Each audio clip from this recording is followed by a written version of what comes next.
Like this. Hit it. The Roger Report live morning show. Weekdays at 9 a.m.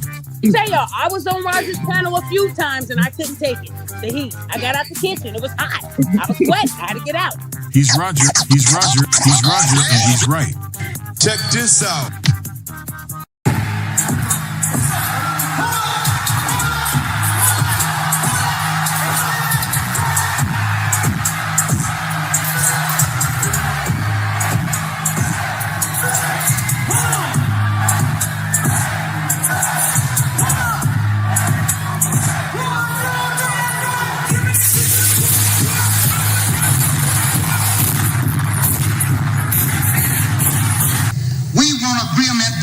We can live or die. You choose. I have spoken to you a lot of times in hatred and anger, and you have not heard me. Well, you had better hear me today. If you won't listen to me when I make an appeal for the Negroes because you have no concern for the Negroes, listen to me when I make an appeal for America. You claim you love America. Well, we love America. But you are driving us back and you are making a Samson out of us, and we are going to pull down the pillars. And then you think we have no right to ask for something? Is it too much to ask you to grant us human dignity? Should we be put down and shot to death for this request? If so, you can aim your guns. What the hell do you think we care about dying if you're going to deny us the right to live?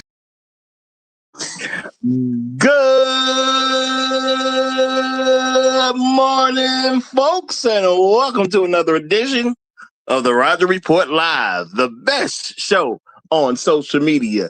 If you are new to the channel, go ahead and take a moment out to hit that like button, because this is where you're going to find the best content on social media, and you don't have to worry about it because you're going to have me right here to make sure that happens. And if you've already been coming to the channel for a while, then go ahead, hit that like button, because you already know what time it is, and you know that this is where you're going to get the best content on social media. It's not a mystery to you at this point. You've seen other people do it. You've even seen people do it well. But what you have not seen is anyone do it quite the way I do it. So make sure you hit that like button. And everyone, yes, everyone, take a moment out to share the content, y'all. There are so many people who need to get great content like this, and it's just a small thing you can do to help the world be a better place. And isn't that what we want at the end of the day? Don't we want the world to be a better place? Of course we do. So share the content now. Share it through your social media. Share it through word of mouth, or even text someone's phone. But do what you got to do to help spread the word. All right, folks. Today we are back with another fantastic episode of the Roger Report Live. And I do have to apologize. I know I'm coming on a little later than usual. Man, being human, y'all, I had the show on private and I never took it off private. I literally started the show, started doing the thing, and then realized I was on private and nobody could see it, y'all. So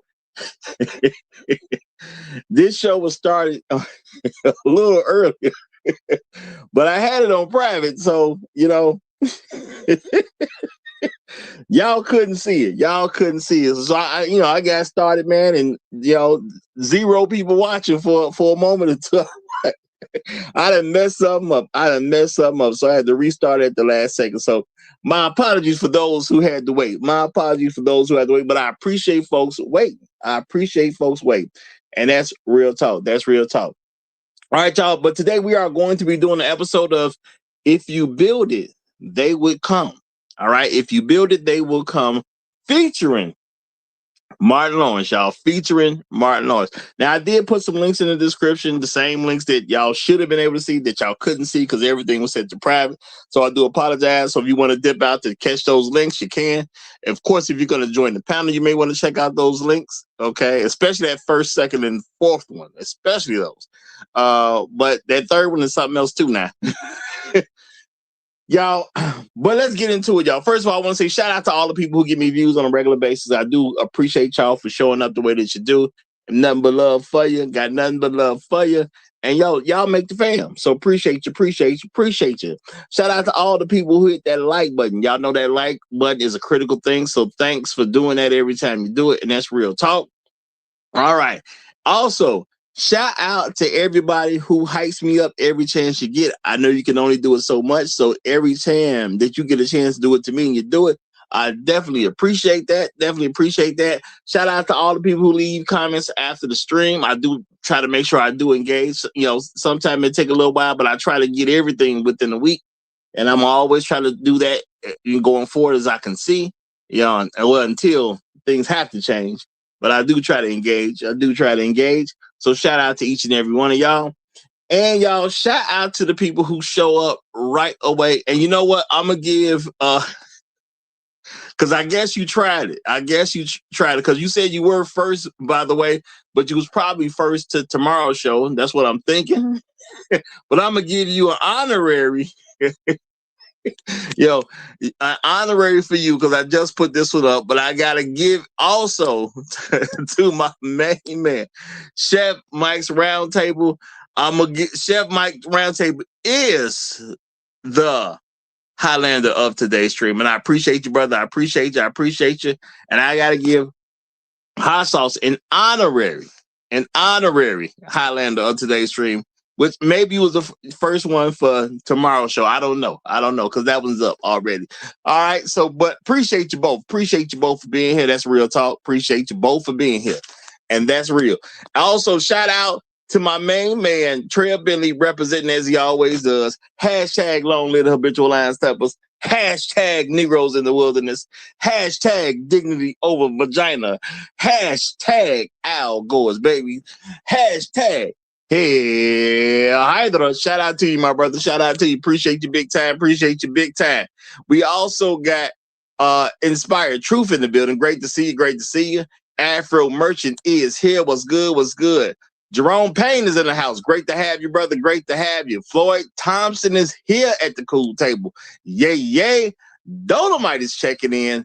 Great to see you, brother. Great to see you. Bucket is in the building. Glad to have you. Chef Mike starting beef already. He said, I ain't sharing the spot. I guess you got some beef cooking already. The beef is on the grill. Shout out to the Highlander of the street. He ain't shared nothing. Hey, it is what it is. So maybe Hot Sauce, maybe you got it tomorrow, but it's Chef Mike today. You can't win them all, man. You can't win them all. But y'all, I'm gonna get into it. I'm gonna get into this, y'all. Y'all, you know, they tell us a lot, y'all. As black men, they tell us a lot. They say, if you build it, they will come, y'all. If you build it, they will come. That's what they tell us, y'all. If you build it, they will come. And a lot of times we never ask who's coming exactly. And what they gonna do when they get here. Okay, what are they going to do when they get here? Now, y'all, I'm gonna be honest, y'all. There's a lot that they left up to speculation. There's a lot left up to speculation, but that's what we're here to do sometimes. Sometimes we gonna have to speculate because that's what you left us with. And guess what, y'all? If you make me have to assume I ain't worried about you tripping about how my assumption went. Okay, I ain't worried about you tripping about how my assumption went. And once you leave me room where I have to assume, then yeah, I assume how I want to. Okay, that's how I do it. Okay, I assume how I want to. All right, and as y'all know, man.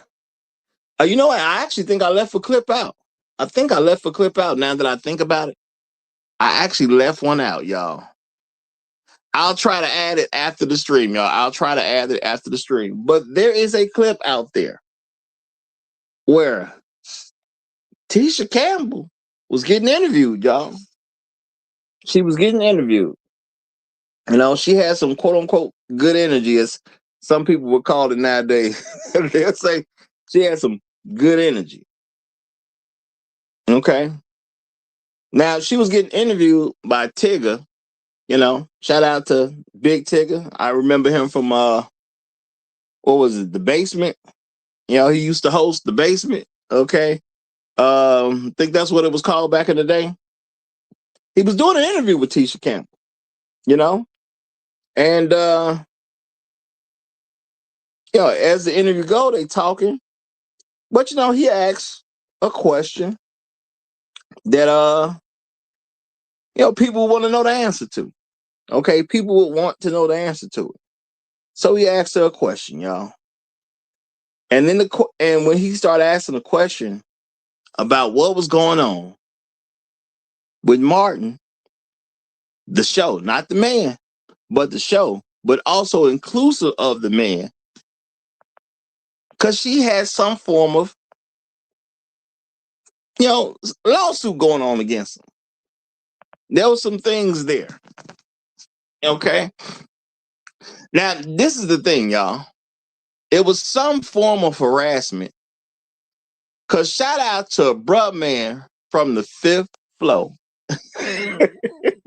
You know, I guess he gonna always be known as that. He gonna always be known as that. But shout out to Reginald Ballard, okay, who was able to actually get on a really good show and still sings on a regular basis. So, you know, I'm gonna say he probably should have got more opportunities than what I saw he has as an actor. Because when you think about how great the show Martin was, and the fact that bruh man could come on there as a character played by the great Reginald Ballard, the fact that he can come into that particular show and still sings time and time again, that man was good, y'all. That man was good. Okay. And that's just real talk. Now, I can't guarantee he wrote all of it or some of it or whatever the case is. I just know he played his behind off. Whoever came up with the material, shout out to you. The way he executed the material, shout out to him. Okay. Real talk. Real talk. But he let us know beyond a shadow of a doubt that there was something in place. Okay. With Martin, even though he's doing his hit TV show, Martin Lawrence the man can't even be on the set while Tisha Campbell, who was playing Gina, his love interest, on the show for that fifth season, y'all. That fifth season, they ain't even really working together because they can't be there on the set at the same time. Now, I know some of us remember this. You know, the way Martin's show ended wasn't, you know, they worked with what they had. They had to make some changes because all of a sudden, the star couple can't even quote unquote be a couple for real, because they can't even be on the set at the same time. All right. And I do apologize if I didn't include that clip, but I'm going to try to include it later, y'all. So Tisha Campbell did an interview and she got all these sweet words about Martin, about how he needs to be protected and how she'll never say nothing bad about him in the media and all that good stuff. Which I'm going to say, real talk, I don't remember her bad mouthing him in the media like that. I don't remember her doing that. Now, it's been a lot of years now, but I'm going to at least give her that. I don't remember her bad mouthing Martin. But I'm going to say this, man. I mean, I saw clips. I tried to look into a couple things. I saw some old clips where, you know, people kind of asked her a question about what's going on. And she wasn't really answering nothing. All right? She wasn't really answering nothing. Now, that's cool. You know, we want black women to act this way. You know, we as black men, we want black women to be down for us. Let's be realistic. We want them to be down for us. All right.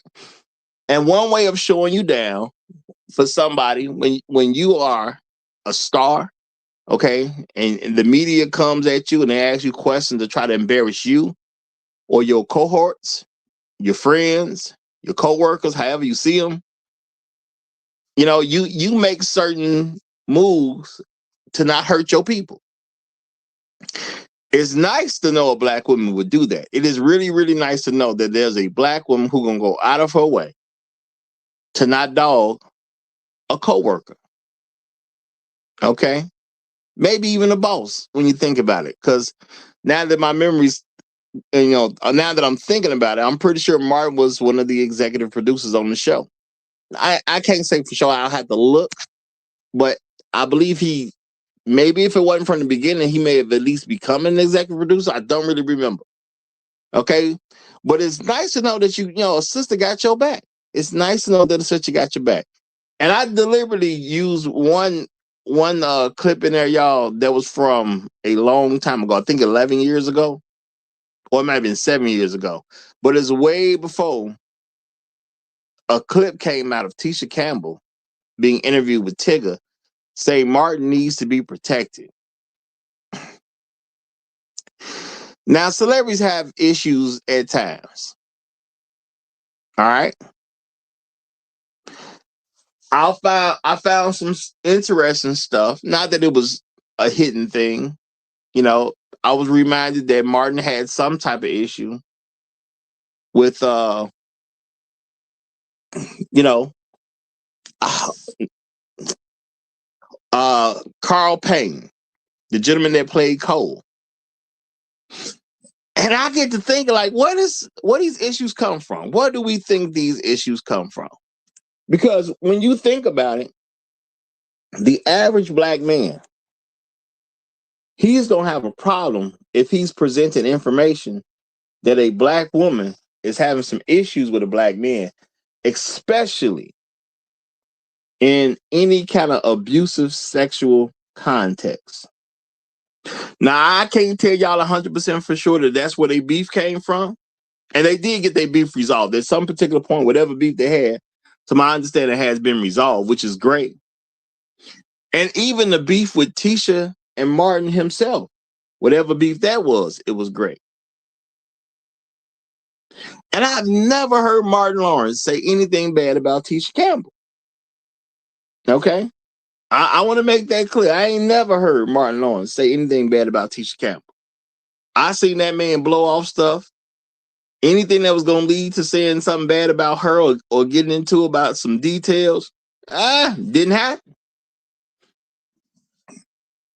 So it's almost perplexing how I'm supposed to feel about someone like Tisha Campbell, the position she had and what she did with her position at the time. Because y'all, we have certain positions for a time because we all gonna die. So we have positions for a time. And she was in a position of being this main character of a show. Her character was important to the arc of the entire show. You know, I know people talk about character arcs, but her character was important to the arc of the show itself. And, you know, I saw some interesting stuff about her being asked, how did she get that job? I put one in so people can get somewhat of an idea. So Martin came to Tisha like, hey, man, I'm about to get this thing going. When I get this movie going or this series going, whatever it's going to be, I want you to play my girlfriend on the show. Y'all, that's called being plugged right there. That's being plugged. Okay? Okay? That's being plugged. Okay? She didn't have to go somewhere and audition. The main character, the title character, you know, the guy who's playing the title character comes to her and say, I got this thing in the mix. I want you to play my girlfriend. We're going to do the show. We're going to do it right. And man, this show did what it needed to do, y'all. Come on. This show definitely did what it needed to do. Martin is now considered a classic show. It is a hilarious show. There's people who wasn't even born when Martin was actually running on air. And even some of them who found some episodes, then sat down, started watching. Why? Because the show was that interesting. Show's still good all these years later. Okay, it's people that only know the Martin Show from reruns or syndications. Martin did an incredible job. Okay, and Martin did a lot because this is just one of the things he did on his way to becoming a cultural icon. And what that brother do? He reached out to his sister. See, black men been so supportive of sisters for such a long time, you know. And for some reason, we live in a country where we act like this don't happen, this ain't happening, and this ain't been happening. Okay? So, at some point in time, issues came up. A lawsuit came out, y'all. Now, y'all do remember Martin, just like many other people had to deal with some other stuff. Martin was out there getting dehydrated. People was making a big deal out of him. He was running in the sun and whatnot. He went through his own stuff too. And it seems like whatever he was battling personally to make sure he good. And I'm not tripping because Martin did some stuff, that people was questioning at a certain moment in his life, because Martin was handling a lot of stuff. There was a lot of plates that man was spinning. Okay. But I remember that he's human. See, when I see a black man go through something, it ain't hard for me to forget that he's human. I remember that he's human. He's dealing with certain things. And, Hollywood has always had rumors about stuff that go on in Hollywood. And maybe Martin didn't want to participate in some of the stuff that other folks would have wanted him to do. So I can understand a brother going through stress and different things and having certain reactions. And on top of all that, a lawsuit. Now, there's a lot of people who speculate why Tisha Campbell came up with some type of suit. Now, what do we really know? Because a lot of public, they didn't really put the information out in the public. But now we know, and it has been confirmed, that they could not be on the set at the same time. So what does that kind of speak to? That kind of speaks to restraining orders. Okay. Why do people usually get restraining orders? Someone's alleging that somebody else cannot physically control themselves when a certain person is in the room. Okay, whether it's sexual in nature or violent in nature, or possibly both. Okay. I don't know of any other reason that somebody would have some form of restraining order. If it has nothing to do with some type of sexual misconduct, or a person that just wants violence towards someone else, or both. I don't know how else you get a restraining order. Now I got to sit here and think about how I used to enjoy this show, Martin, because I used to enjoy it when it was on there. I used to enjoy Martin. I watched Martin. Who didn't watch Martin at that time? I mean, yeah, sure, not everybody, but a whole lot of folks watched Martin. All right. So now I got to deal with the fact that we lost Martin as a TV show. Us, the audience, we lost it as a TV show. That man lost it as a job. Okay, a thing that he came up with. All right. A show with exaggerations about things that go on in his life. Why do we lose it? Well, see, this is the thing, y'all. And I do apologize. I forgot to put the clip in there, but Tisha says that we don't need to speak bad of that man. She was in an interview with Tigger. Tigger asked her, the question about the elephant in the room, and she just say no, no, no. She stops him from even getting the question out of his mouth good, because she say he need to be protected. Now that's a wonderful sentiment when you think about it. Okay, that's a wonderful sentiment. You see a sister who's willing to protect a brother. Okay, she don't even want Tigger to get the question now.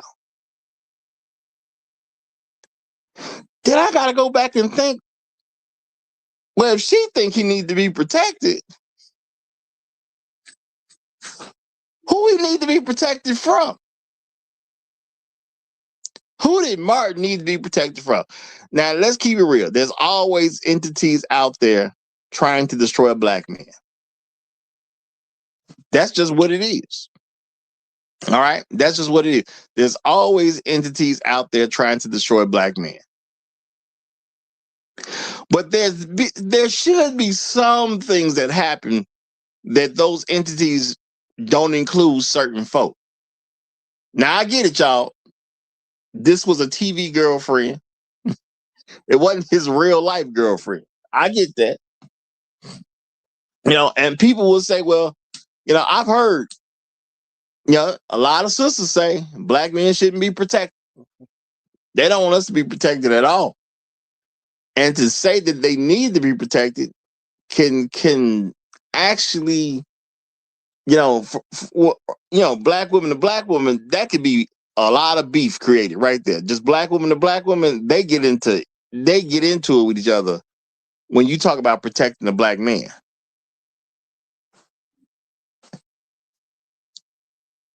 But Martin seems to need protection from the other person playing this couple. I mean, Martin and Gina, that couple was the driver of the show. Okay? That was the couple of the show. Okay, there was other couples, shout out to Big Shirley.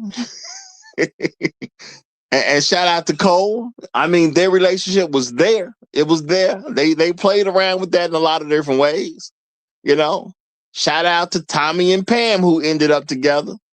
They did a lot of stuff before they got together. Okay, but then them two ended up together. But the driving couple of the show was Martin and Gina. Now, Martin, the character, had a great girlfriend, Gina. We liked them together. Now, Martin, the man, you would assume he had a great coworker in Tisha Campbell. But is she a good coworker if she's trying to destroy him at the same time? I mean, I don't know what a black man got to do, y'all. I don't know what a black man got to do. So he helped you get the job in the first place. He gets the light on you because you are literally on a show where you are part of the main couple of the show. If you look at the clip, that reunion clip, how the women spoke on Martin about how he gave them all kind of room to do the stuff that they wanted to do so they can get it out, y'all. Martin said, you want to leave it on the floor? Leave it on the floor. Well, I guess for acting, it'd be the stage. They say leave it on the court, leave it on the field. Okay, I guess for acting, you leave it on the stage. He say, you know what? Y'all want to leave it on the stage? Leave it on the stage. Okay, do your thing. I'm not here to stop you. If you can get the light on you even brighter, I'm going to support it. Now, is this something I don't expect from Martin? No.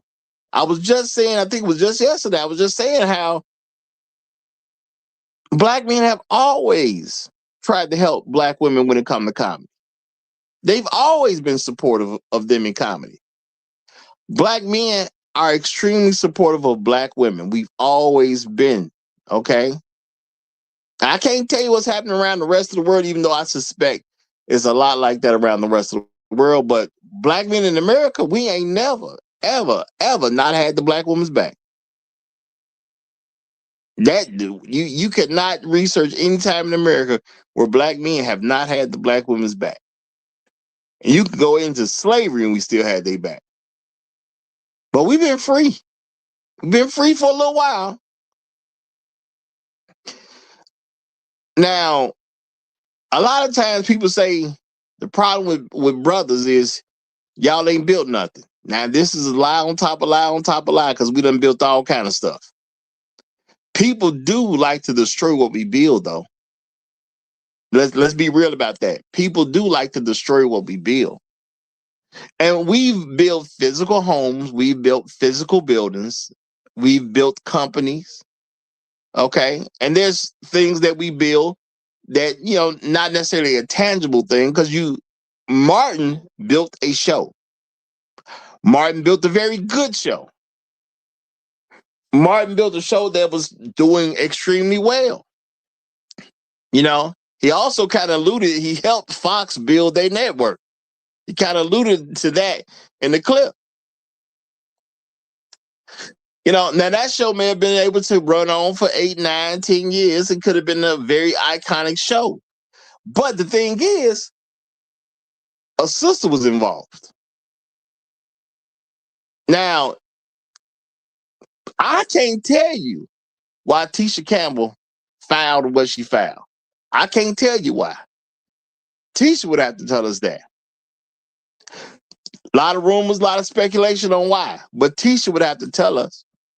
Okay? Or someone very close to Tisha would have to tell us, because I don't know why Tisha filed some claim against a coworker.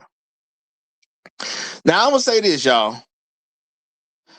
I'm a black man, too. I can't tell you I haven't been exposed to black women doing horrible things to myself, friends of mine, okay, associates of mine. I know black women do a lot of foul stuff to black men. It just is what it is. It's hard to be a black man, grow up in America, and know black men and don't know foul stuff women do to black men. Now, I'm going to say, I can at least say, I don't remember any coworkers, because, I'm not saying they had to be friends at the time, even though they use that word friend. I think Martin mean it when he said it. Okay, I think Martin see Tisha Campbell as a friend. Okay. Now, I think the rest of the folks involved see each other as friends. I do believe that. Okay, I think Tommy, before he passed away, I think he saw them as friends. But I gotta ask myself, even if Tisha feels like Martin is her friend, I mean, did she really feel that way? Why would she put something on Martin to cause so much strain, so much trouble? And let's keep it real, y'all. Whatever that thing was that stopped them from being on the set at the same time, whatever that thing was. Now, there's speculation on it was a sexual thing, but unless we get the information, we don't really know. I don't go digging in people's files. That's just not who I am. I just go with what they put in the public.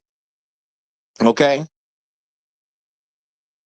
So it's been confirmed, by Reginald Ballard. Shout out to him. They could not be on the set at the same time. Now, my thing is, why would Reginald lie? Reginald say, hey, I ain't even a regular. I just got a recurring character. I come to work. I do my job. I do the best job I can. When work is over for the day, I get on up out of there. That's what I do. I'm gonna say shout out to that brother. And you know what? I'm when I listen to Reginald, I'm really thinking about what Reginald was saying. I don't see why he's gonna have a bias in either direction. These were people that was his coworkers. Now, he said he had a friendship with Tommy and he had a friendship with Carl. Okay. I don't remember Tommy's actual last name at the moment. I have to think about that. But his first name was actual Tommy. Okay, it was Tommy. You know, his character and his real name both were Tommy. You know, and you know what? He's just so good that everybody knows Tommy. You don't even need a last name. I'm gonna see what his last name is. You know, just for the record's sake and just out of respect to that brother. You know, and rest in peace to that brother. Hope to see him in heaven one day. Okay. But Tommy didn't need no last name. That's just what it was. Okay. But I respected him. I'm gonna go see it. Okay.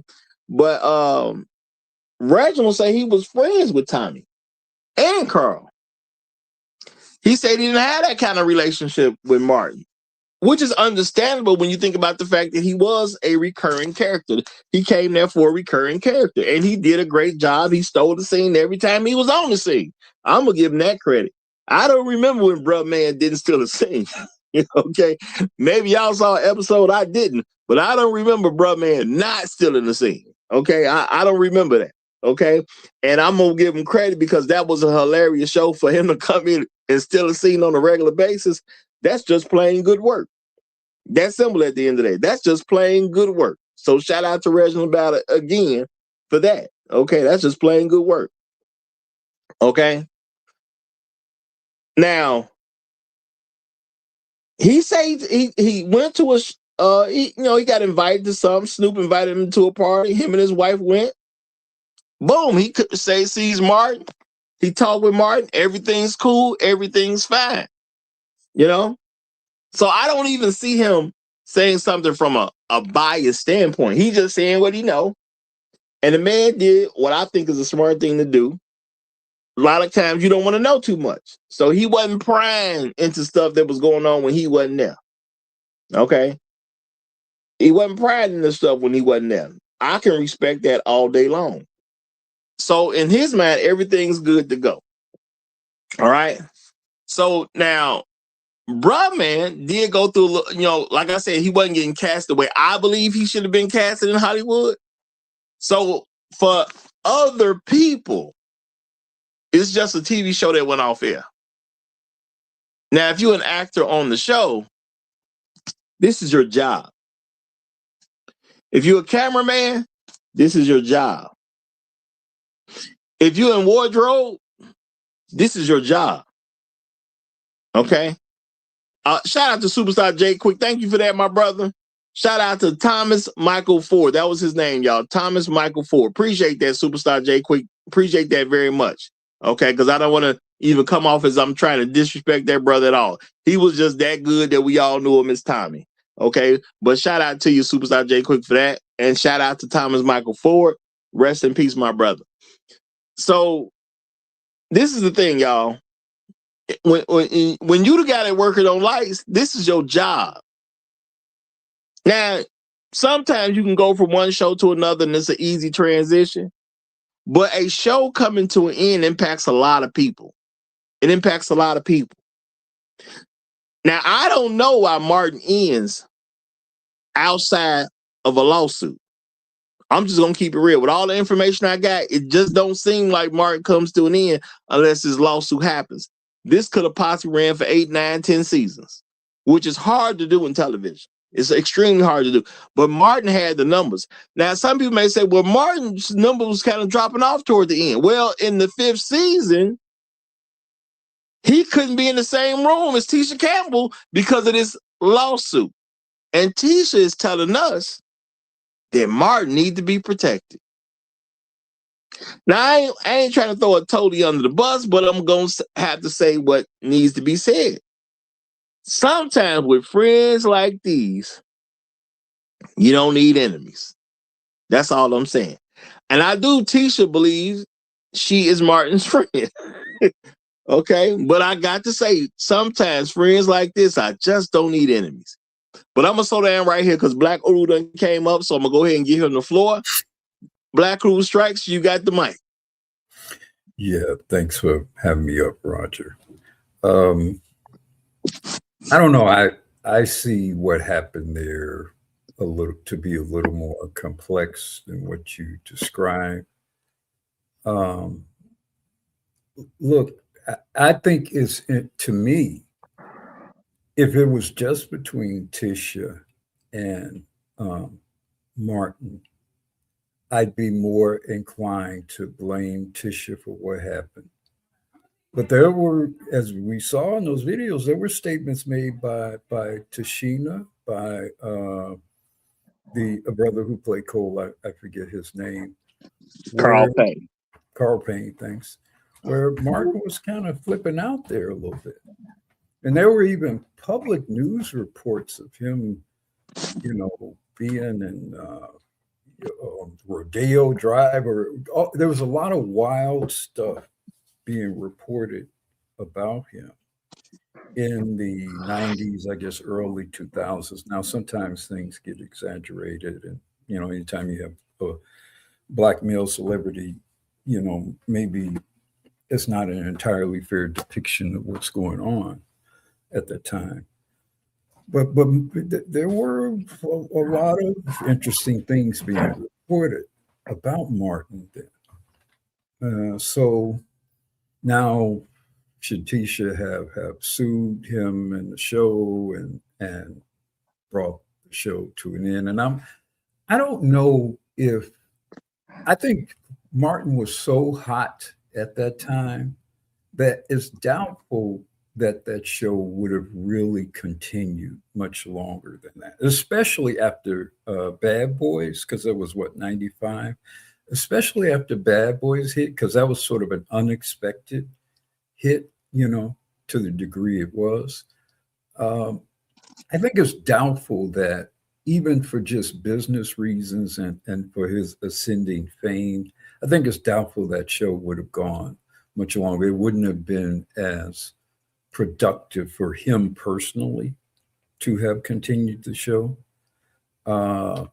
And like I said, if it was just between him and Tisha,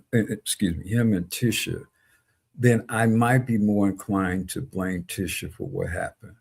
But it seems to be a lot of other evidence that Martin was himself the source of the problem, the biggest source of the problem.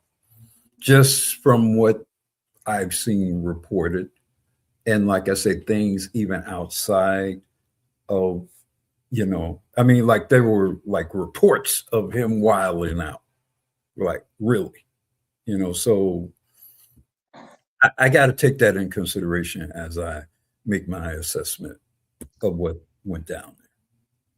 All right. And the last episode, just so y'all know, the last episode was May 1st, 1997. That's when the last episode aired. Okay. They say, I think the first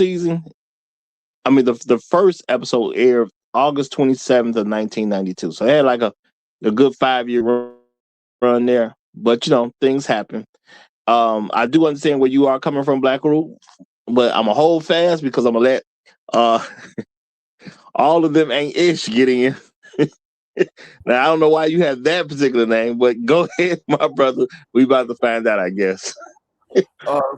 Salute to you, Roger. Shout out to the panel. Shout out to the chat. Free Harvey Weinstein, first and foremost. Will Smith, Martin Lawrence was way better than Fresh Prince of Bel-Air. Deal with it. And when I look at these clips, the word that comes to me is jealousy and envy. Martin was blowing up, blowing up, blowing up, and then putting y'all on, and y'all turned on him. Yeah, he was getting hot. Yeah, he was getting fame. So he's going to start moving differently. Ladies and gentlemen, the purpose of being rich and famous is to do weird shit. If you're not going to do that, you're really wasting your fame. I mean, again, the point of being rich and famous is to do weird shit and let people defend you, right? I don't agree with Pee Wee Herman did, but hey, was he rich and famous? Yes. Okay, then. Now, moving on. So and it's diabolical in one of the links where, I don't know her name. The one who filed the lawsuit is now sitting next to him when they couldn't even be in the same lot together. That is diabolical. Tisha Campbell. Tisha Campbell, thank you. Tisha Campbell sat next to him, and I wanted him to laugh, right? And then that reporter did such a poor job talking about what would you say to yourself 30 years ago. Tisha Campbell, would you tell yourself to file that lawsuit 30 years ago? That was the question that should have been asked. And then for Cole, listen, man, we knew Cole was slimy since the Cosby Show when Cox told Theo's girlfriend at Mania. Yeah, you thought I forgot, nigga, but we here. You've been trifling since day one, my dear. So to sit here talking about Martin Change, you stole Theo's girl, and that was the one that gave you the tickets. So you on some shady shit from the beginning.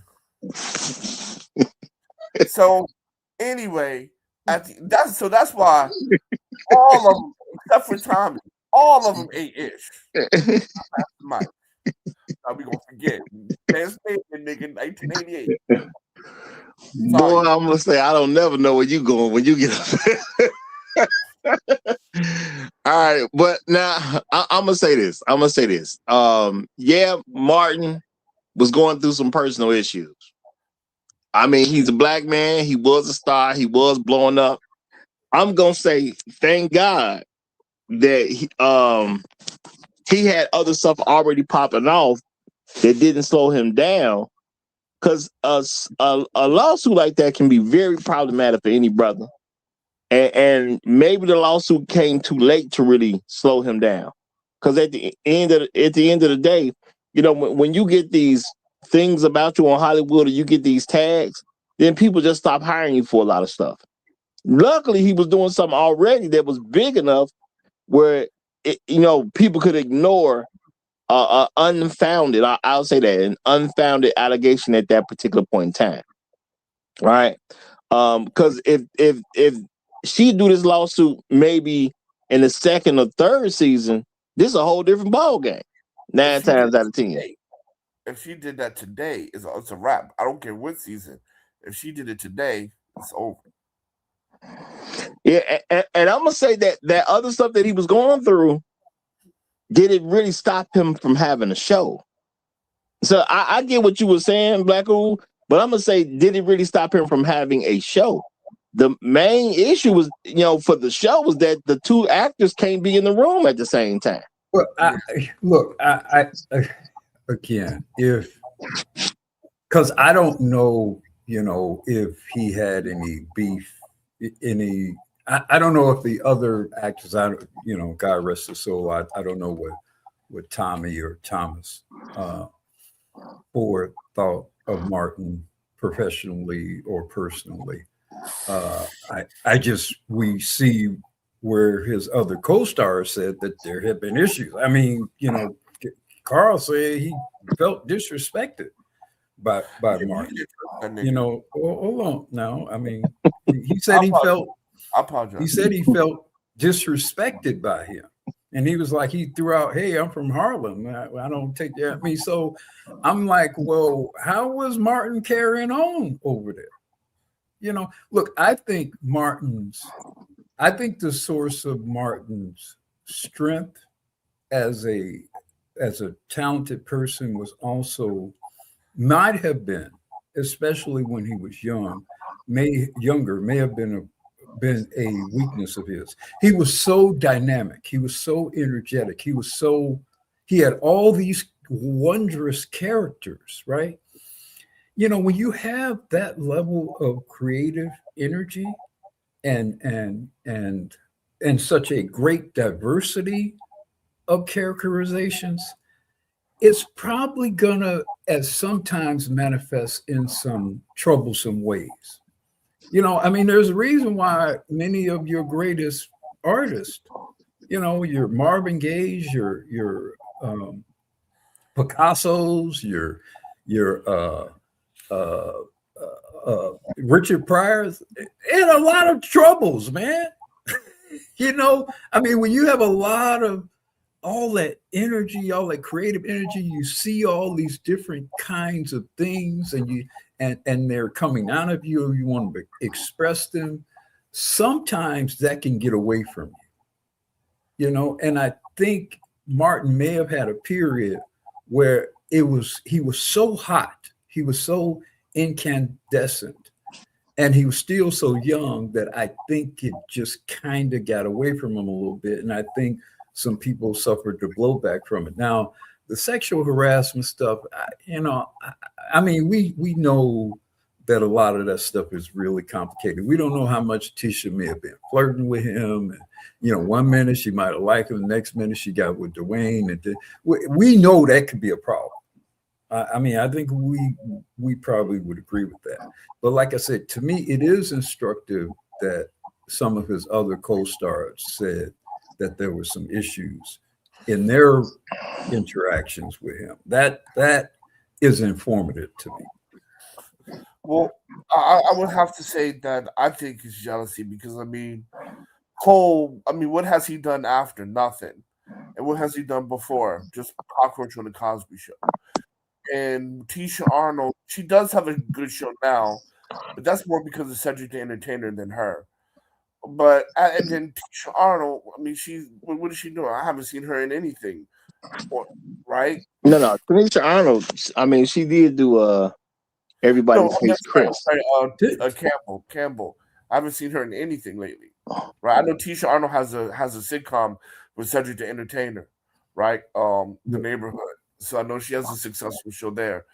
But, and like that reunion stuff, man, that'll never happen. But at the end of the day, I think that when Martin got more and more famous and leaving the pack behind, I just think that just jealousy arose, right? And because Martin wasn't that popular when Martin came out, right? Tisha Arnold was more popular because of the House Parties series, right? She was more popular, more known than him, and then everybody else. I mean, even Cockroach was more known because he comes from the Cosby Show, right? And so now you're seeing this star being born, blowing up, doing Bad Boy stuff like that, because Martin Lawrence was more famous than Will Smith in the first Bad Boys. Right? Well, so at the end of the day, when you niggas rise, just the people just got jealous, and so that's what these issues come from, jealousy. Now I'm gonna throw out there, looking back, Bad Boys, the first one, April 7th, 1995. Now remember, the show came to an end in May of Martin, the TV show, came to an end in 97. So Bad Boys had already hit theaters 2 years previous, or about 2 years previous. So Martin fame is going up during this time. So, it is what it is. And he is with Will Smith, two guys from two television shows who, doing a thing together to become movie stars. So, it was kind of a big deal. Also, when you are, okay, you got this TV show you're very responsible for, obviously, but you're also making movies. And you're kind of new to it from the standpoint of being a star, like he had been in movies before, but now he's a star. He's the star. Like you said, initially he was a bigger star because if I recall correctly, he picked Will Smith as his co-star. Because he had the relationship with the famous guy who did the Transformer movies. Michael Bay. And he picked, and apparently Michael Bay initially did not want Will Smith, and Martin really kind of pushed for him. So no, he definitely had the power at the time. But the point I'm saying is, you got this TV show, you're making movies, you're doing a lot of stuff. I can see him getting to a state mentally and emotionally where he's kind of amped up. Maybe he's using some artificial stuff to kind of keep energetic, or whatever. Maybe, I'm not necessarily accusing them, although there have been allusions to that. But maybe he was using some stuff, and things look, I'm very empathetic to Martin, you know, what was happening at the time. I don't know if he is necessarily faultless in what happened. Okay. Now we got Bronk coming up, so I'm gonna give him the mic, but I'm gonna say shout out to Trail Bentley. Obviously, there was a auto correct or something that would happen, but he was saying that Tisha Campbell did My Wife and Kids with Damon Wayans. So yeah, she's done that since Martin. I'm not gonna say she's not a credible actor and she's not good at what she does. You know, it's just to me, based on what I was able to piece together, it seemed like she did cause Martin the TV show to end early. Now, of course, show's gonna come to an end, but it seemed like she caused it to end early, which affects. Yes, it does affect Martin, but luckily, Bad Boys had already came out in '95, so you know he was somewhat good. But you really didn't even. The hurt wasn't really to Martin. It really was the people around Martin. You know, the all the other people who worked on the television show, what their struggles are gonna come in. You know, but I'm gonna turn it over to Bronx since he's here. You got it, my brother. Hey, what up, Roger? What up, chat? What up, panel? Um, Uru, I kind of heard a little bit of your opening statement, but I didn't hear all of it. And I think, just from what you were saying, we're kind of on the same page. I heard you say a bit about this situation is a little bit more complex. I think so as well. I think this is a very complex situation when you just really gather information on it and put it all together. Um, Martin was a very successful show in its own right. You know, it was a great idea. It was very natural. He felt he was seemed like he was able to just naturally do Martin because it was him. It was who he was. It was something that he could do with quite some ease, and to bring it to that level was really good on his end, and just speaks to who Martin is or Marlon is, and just the talent that he has, and also just the business acumen that he has as well. Um, but I look at it as a situation in which he did talk about, or you did hear about, how he was kind of spazzing out on the set, threatening to fire people, you know. And if I'm looking at that, I'm on the set, right? You know, this is my livelihood at stake as well. These are a bunch of young actors around Martin, right? So when you're hearing threats of losing your employment getting thrown out, you know, that's a bit scary for a lot of those actors on the set. So if I have my own ambitions, my own motives, then I'm going to try to protect myself, right? I'm going to consult with attorneys if I'm hearing some things like that. If I'm hearing some things about me losing my job on this show that has all of this aspiration. And I'm If gonna I'm say, going to an attorney, let me finish the thought right.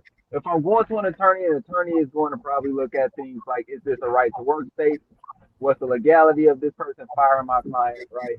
And if I can't get an angle to protect my client on that end, then I'm going to start asking my client questions like,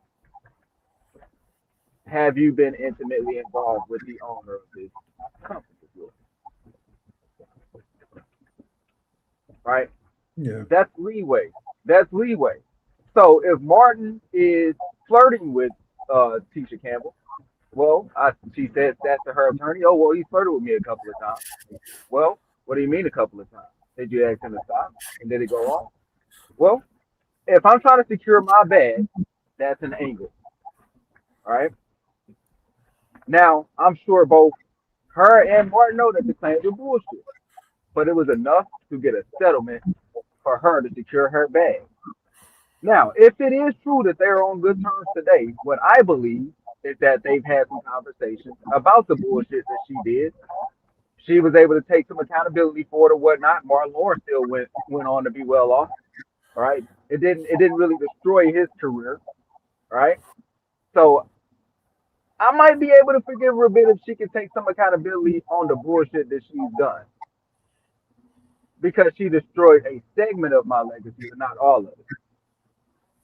All right. So I'm just looking at it from that angle. I'm curious to kind of learn about some or hear some other perspectives, and I'll land my plane there. Well, look, if Martin think he is partly at fault for what happened, then he might be more empathetic to Tisha, and that might explain why because Martin, with his status even today, his money and status, he don't have to be associated with Tisha. He didn't have to do these meetups and whatever with Tisha. He could basically make her a part of his past. But that's not what he's chosen to do. That's not what he's chosen to do. So I can infer from that, fairly infer from that, that he has taken some degree of responsibility for what happened. It's fair to infer that from that. Well, there was a show. Hold on, real quick. Let me read this right fast. Shout out to Elder Blood. He said, "Isn't it super ordinary and borderline unbelievable that women can accuse and sue men for sexual assault after any amount of years, but men can't sue for false paternity?" I'm gonna say that's a crazy thought, but I cannot say that a man can't sue for false paternity, because to my understanding they can. It's just, what man's gonna sue some woman for false paternity when the whole reason she trying to get false paternity is to get money in the first place? So she ain't got nothing. What you gonna get out of her? You know, that's the whole thing. I don't think it's that he can't sue. I don't think it's in his financial best interest to sue. So I got make that clear. The problem with suing for false paternity is if you have sex with the woman, it is possible that you made the child. So if the woman says that you're the child's father, she can assert that that's what she honestly believed, even though it's not true, or is proven to not be true genetically. She can assert, well, that's what I had sex with you at this time. I believed you were the child's father. The only real question is, you know, how relevant the revelation is that the woman was also sexually involved with someone else. Because if she's involved with someone else, then the debate is, you know, what's the legal liability or whatever? What's the responsibility of revealing that particular information? And how critical is that in asserting some paternity fraud claim? Is it fraud to say, I think that because we had sex together, you're the father of my child? I don't know if that's fraud in and of itself. You know, if you never had sex with the person and you claim the child is yours, then that would definitively be fraud, of course. So I want to rewind a bit about the substance abuse allegations. Dave Chappelle actually went on a show with Oprah Winfrey, and they talked about that. They talked about how Hollywood tried to destroy Martin's image because he said he wasn't on any kind of substance abuse. And right? The toxicology report said that there was no substance in his system, by the way. Let me finish. So I'm going to choose to believe Dave Chappelle on this because he talked to the brother, right? And he said that Hollywood was stressing him out. You know, they try to do that whole Hollywood thing that they do to everybody else. And, you know, he was fighting for his life. But he wasn't no type of substance abuse user. And I'm going to choose to believe that from Dave Chappelle. Yeah, they actually also going to choose to believe it too because of the character. You know, Martin's personal character. Everything got saying about Martin. You know, I don't know that he super engaged with quote unquote Hollywood lifestyle because, you know, there's always these rumors about what's going on in the background of Hollywood. And if Martin was trying to stay away from that, I'm pretty sure there was a lot of pressure being put on him because of that.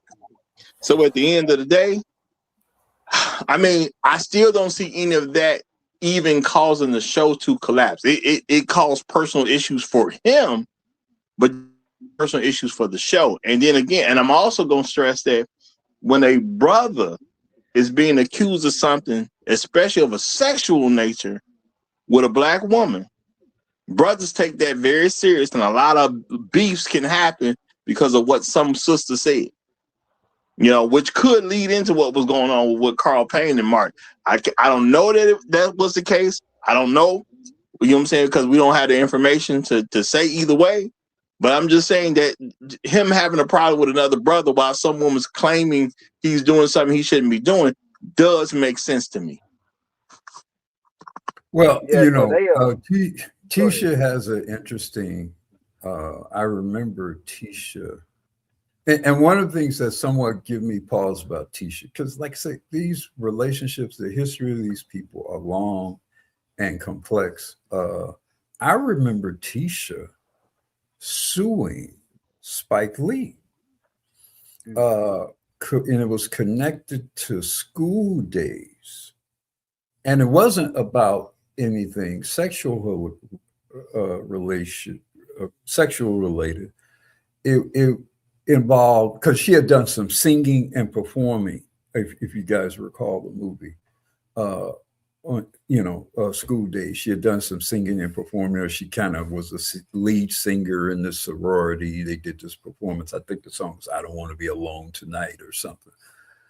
And so it was fairly popular briefly around that time. And I guess there was some money. I don't know. I guess there was a soundtrack and some sort of recording that might have been released and sold.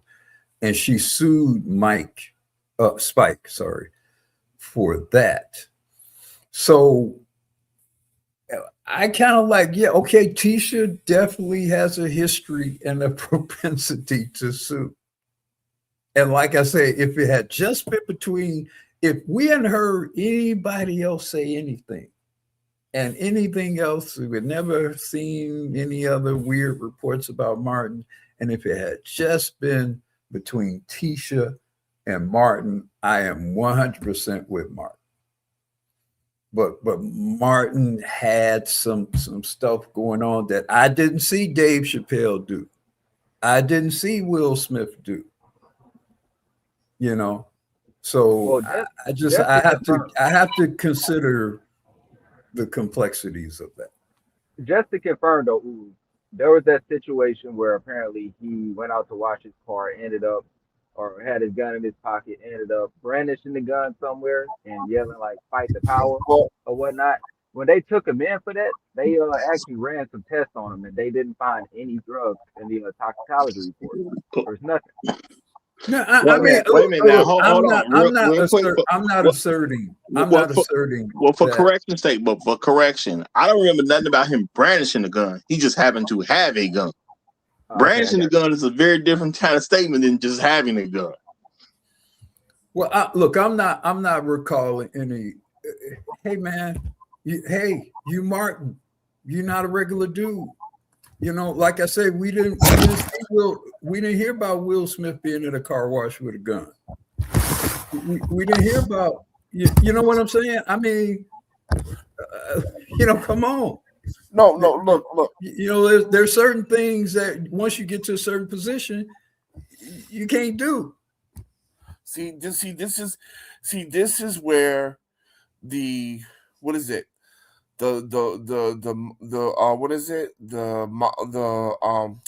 What is that word? The model minority syndrome comes in. When you reach a certain level, now you got to be the model of excellence. But Charlie Sheen could be running through giving everybody HIV. It ain't right. It ain't right. It ain't fair. The purpose of being rich and famous is to go buck wild. The coach of the what is it? What's of Boston the Patriots. Right now, there's a 22-year-old gnawing on his meat, and this nigga's 70. But if he was black, I guarantee you, he would not be dating that woman because of the model minority syndrome. This is why we're dying young. Too much stress. Listen, this nigga Martin, I'm standing behind him 100%. I think it was Hollywood trying to shut that shit down, and at the end of the day, they used Tisha Campbell to go after this nigga because she already showing she has a history of suing motherfuckers. This bitch is just going around every studio suing motherfuckers. Well, she sues niggas. You know what? Her attorney on that case was a guy by the name of Kurt Peterson. I'm curious to know who else he represented back in that time. I think it was like '97. I'm curious to Gonna see say, who else he represented during that time. did Right, she sue? Did she sue somebody who ain't black?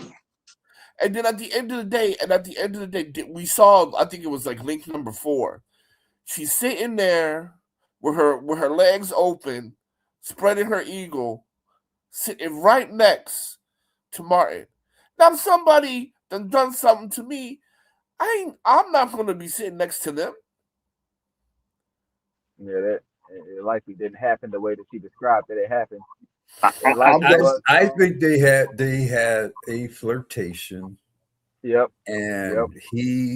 And she wanted to discontinue it because she started seeing Dwayne Martin. Dwayne Martin. And Martin was still kind of into it, and it just might have gone too far, probably not to any point where he should have been sued. That's what I think likely. Hey, maybe she was in the middle of choosing. Maybe she was in the middle of choosing at the point, man.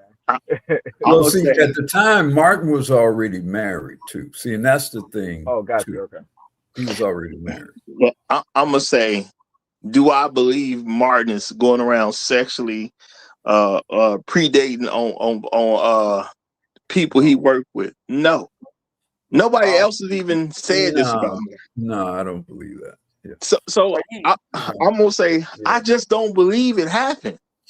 I have literally no reason to believe Martin was sexually harassing Tisha Campbell out of all people who he say he been cool with for a long time. The man literally asked her to be his girlfriend on the show. You know what I'm saying? Did they ever have anything going on that was less than professional? Let me say something else. I've heard some dubious things about Dwayne Martin. I don't know if we want to take that conversation in that direction, but there have been a number of dubious things by different people in different circumstances involving Dwayne Martin. Yeah, let's take it there because anal play comes into mind when we talk about we didn't have to Dwayne Martin ain't the person who's in the lawsuit. Martin was the person who couldn't be on the set. She got with Dwayne Martin, and all of a sudden that's a problem. I'm thinking Dwayne Martin probably gave her some exotic STD that cost a lot of money to cure, and she just went after Martin for the money so she can pay to get fixed. I mean, my thing is women say stuff about dudes on a regular basis that don't be true. I don't know why I'm supposed to believe Tisha, and she already done sued Spike. I didn't even know she had sued Spike. She already done sued Spike. She act like a person who didn't have a problem. You know what I'm saying? My thing is, if I'm a woman, the way the women report the stuff, and you at some particular point you was a sexual predator toward me, I am not gonna be that cool with you. We can get past stuff. I can forgive you about some stuff, but we ain't super cool. But this is where Will Smith got it right. This is where Will Smith got it right. Because when he did not like Aunt Viv, he got her up out of there. Martin should have Aunt Viv Tisha Campbell with the quickness. Well, everybody had to leave the job because it happened in the 5th season. And guess what? The show started tanking. No, but they replaced Aunt Viv in the later season, right? Aunt Viv went from dark skin to light skin. But you would have to get past contract disputes and all that type of stuff. That had to be worked out. Worst move they made on that show. The show was not the same without Janet Houston. It was not the same. It was not the same. Tisha. When Tisha was like, I can't be in the same room, they should have replaced her. Well, at the end of the day, it made an impact where everybody lost their job. Martin was fine. Now, if I'm going to work there every day and I'm on this hit TV show, the ratings is good, and I'm working one of the other jobs, I'm feeling pretty good about myself till I find out this going on. Because I'm set for the next few years. Well, probably. Tashina has done very well after that show. I remember Thomas moved over to New York Undercover after Martin ended. I remember he moved over there. So, I mean, they appear to have their opportunities after the show ended, from what I see. Well, yeah, I'm saying that, yeah, the actors did okay. But I'm saying if I'm the guy who works there, I'm not an actor. I'm somebody in the background. You know, a lot of us, we forget them background people work as there's work to do. Yeah, like Stan, the DJ owner. I mean the radio owner, Stan. No, bro, I'm saying if you the guy that works in lighting, you're not an actor. Yeah, I'm agreeing with you. Like Stan and the white boy engineer, right? Like, you talking about? Okay, you talking about the guys who work at the radio station? Yeah. No, I'm saying. I think Morris, Garrett Morris, he probably appeared on like about 3 or 4 other sitcoms after Martin. But that white boy, you ain't see that white boy no more. You ain't see that white boy no more. That white boy did. I ain't seen him since. But what I was talking about, not people on the show, people who work for the show, the background people, the camera crew. These are jobs for these people. When these shows wrap up, they are out of a job, and they have to go try to find a new one. Yeah, you know, all the others. Yeah. So if I'm a person in a situation where I'm depending on Martin's show and it's got great ratings, I'm feeling pretty good. Because say I'm the guy who's working the camera. Okay. But now if I find out I'm about to lose my job over nothing, because I'm going to say it's over nothing because you just don't act like a victim. You can forgive somebody, but do you stop acting like a victim to the person who victimized you? No, you don't sit next to them. Well, it's like you say, they should have maybe replaced her. You know, I don't know. Maybe there could have been some legal prohibitions of doing that if she's suing you and you try to replace her character. You know, there could have been some problems there, especially obviously she was under contract, so there could have been some problems with doing that legally. No, I mean after season 5, just okay, we're done with you. Season 6, some new girl. Well, the thing was, it wasn't gonna make it to after season 5. That's a critical year in television, and the audience wasn't responding the same way because the entire show changed. Your audience was built on this couple and their antics with their friends. Martin, his woman, his work life, his boys. That's what the show was about. And you took out a key point about taking out his woman. Martin made so much money, you can afford a bad season. They made so much money off him, they could afford a bad season. Yeah, well, then you're dealing with a lawsuit as well, though. So if I'm Martin, I'm kind of thinking about, you know, what if she's already sued me, right? Well, if I continue to rerun this show, like what legality is there behind that? I'm replacing this girl's character. You know, what else can I go after him for, and how ugly does this get trying to go after that? So maybe it's a good idea for Martin to just walk away from that show because he had plenty of other opportunities by that point. He was just Bad Boy. I mean, Bad Boy 2 after that. I mean, he's had several other roles. His career was not threatened to that degree by that.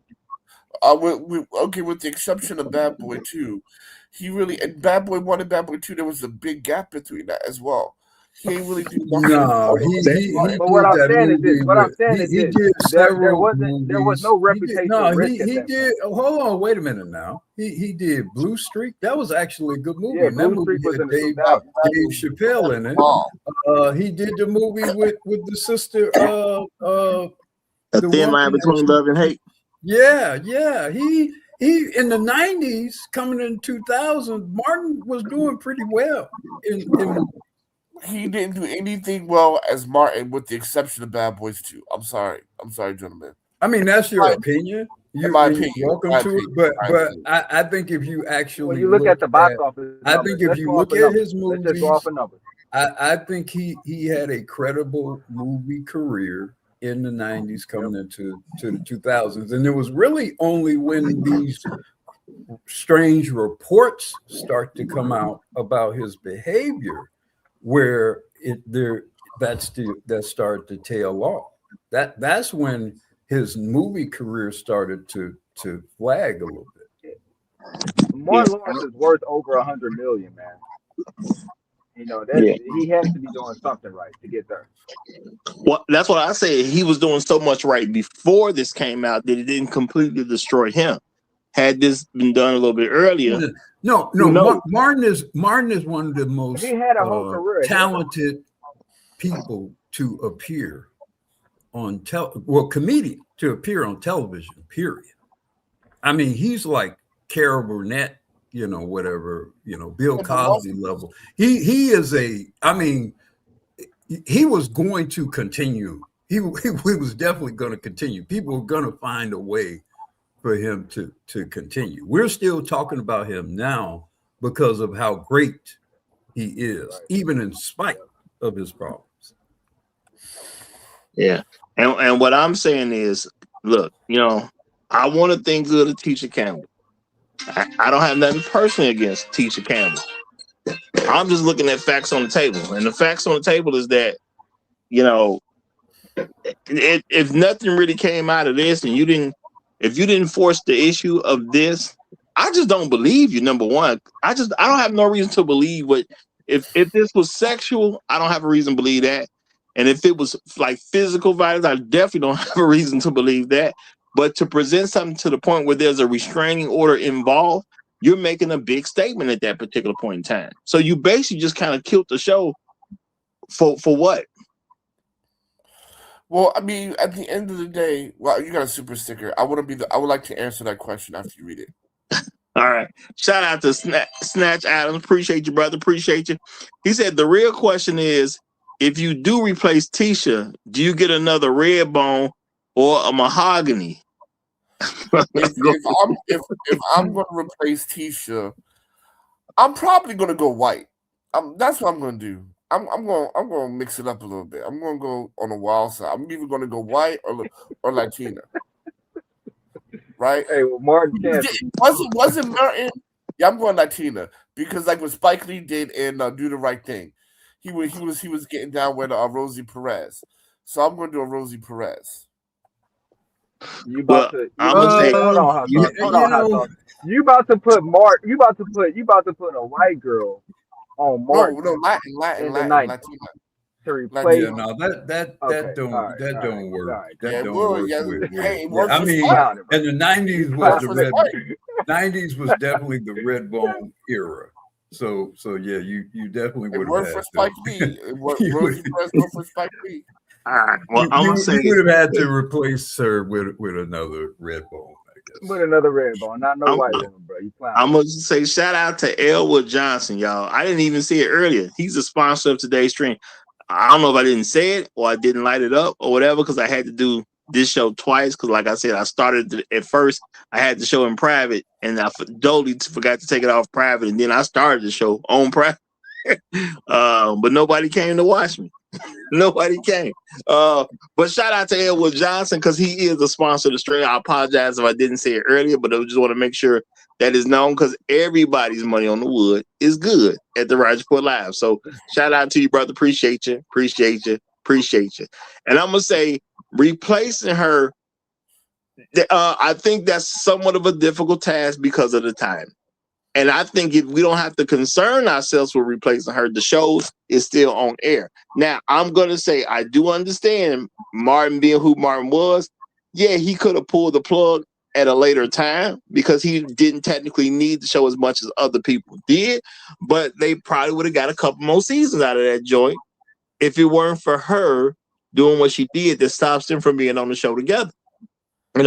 Because you got to write all this in at the end of the day and make the transition smooth if you're going to do that. Now, if you replace her and you already got one lawsuit going on, that makes it real tricky. It's hard to maneuver around certain things. Could they have got more seasons? If the season ends at 5, which she's doing, just come. So there's no 6, so nothing happened. So you just come back season 6 with a Rosie Perez, or since y'all talking about can't be no Mexican, do you get another red bone then? Do you make her Gina or somebody else? I don't think the show goes much further than it went. Look, when Will Smith he closed down Fresh Prince of Bel-Air, and he did Independence Day, and he didn't look back. He didn't look back at the Fresh Prince of Bel-Air. Yeah, and I don't think Martin goes. I mean, it takes a lot to be a movie star, you know, and also part of being a movie star, especially back then, it was about limiting your presence, you know. And Will Smith and Denzel Washington advised this to Michael B. Jordan. You got to limit how much people see you to make yourself special as a movie star.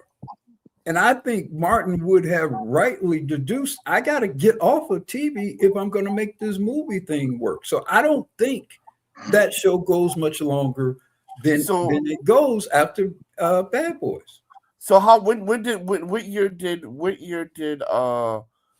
Martin Lawrence show end? 97. 97. Okay, 97. Okay, so here it goes, ladies and gentlemen. 1998, Life with Eddie Murphy, sucked. 1999, Blue Streak, sucked. Life sucked. 2000, Big Mama's House, Wearing a Dress, enough said. 2001, what's the worst that could happen with Danny DeVito? I didn't even watch that. 2001, It's actually a very entertaining movie. National Security, 2003. 2003, also Bad Boys 2. Great movie, Bad Boys 2. 2005, Rebound. 2006, another Tyler Perry movie, Big Mama House 2, In a Dress. Did voice acting in 2006 for Open Season. 2007, Wild Hogs, hated it. 2008, Welcome Home, Roscoe. 2008, College Road Trip with what's that girl from the Cosby Show? That's So Raven. 2010 with Chris Rock, Death of a Funeral. Then 2011, another Big Mama's House. Then 2019, Beach Bum. 2020, Bad Boys for Life Again. And 2022, Mind Cage. 2024, Bad Boys Ride or Die. 2024. Okay. Well, I'm gonna say first of all, especially those first 8 or so movies you mentioned did very well box office wise. Most of those movies did very well box office wise, regardless of how we feel about the quality of the movies. Most of them did very well. Also, now I do think his alleged troubles changed the trajectory of Martin's movie career. I think and again, I'm not going to debate how truthful that stuff was. I mean, you know, Dave Chappelle's a credible source, you know, so I'm not going to make a debate against that. I'm just saying the perception, though, about Martin at the time changed. So then when the perception of him changed, what kind of movies you can make, what kind of opportunities you're going to get are going to be affected by that. And so I think a lot of what happened to maybe the quality of his movie opportunities were negatively impacted by that other stuff. I think if he had not had those troubles, Martin probably would have had a more substantial movie career and might have been a very good serious actor. I believe that about Martin. I believe he has that kind of, you know, Richard Pryor and Eddie Murphy talent, where they're so talented that they can do drama and comedy and action and all kinds of stuff like that. But I think his career got slightly derailed because of that stuff, because there's a whole lot of attention on that, rightly or wrongly. There was a whole lot of attention. Well, his body of work is some popcorn shit. That's what I'm going to say. I'm going to say before we bring Shark in, at the end of the day, he was still a good working actor. When you listen to the dates of when those movies was dropping, that means he worked consistently once that show came to an end. So as I was saying earlier, Martin was fine. It was other people who was really running into a problem, but Martin himself was fine. No, But but I mean, there's a difference. Anyway, I'll let you go. I'll hold it till next. all right, well, we got Jerome in the house. We got Jerome in the house. You got Watch it, my your brother. mouth. Watch your mouth. In the mouth. You got it, brother. My I player think from the Himalayas. I think somebody sent in a super chat that was saying that Tommy, Pam, and Cole could have had a spinoff, and that would have been a brilliant idea right there. You know what I mean? And then Martin could have came in like every now and then with different characters like White Mike and Jerome, Roscoe, and stuff like that. Shanae, you know what I mean? Like he could have gave Pam the apartment. You know what I mean? Or he could have gave Cole the apartment, and then they could have spin off like that. But I want to say this sincerely though. This is why niggas shouldn't have privileges on the show, because this nigga said life was whack.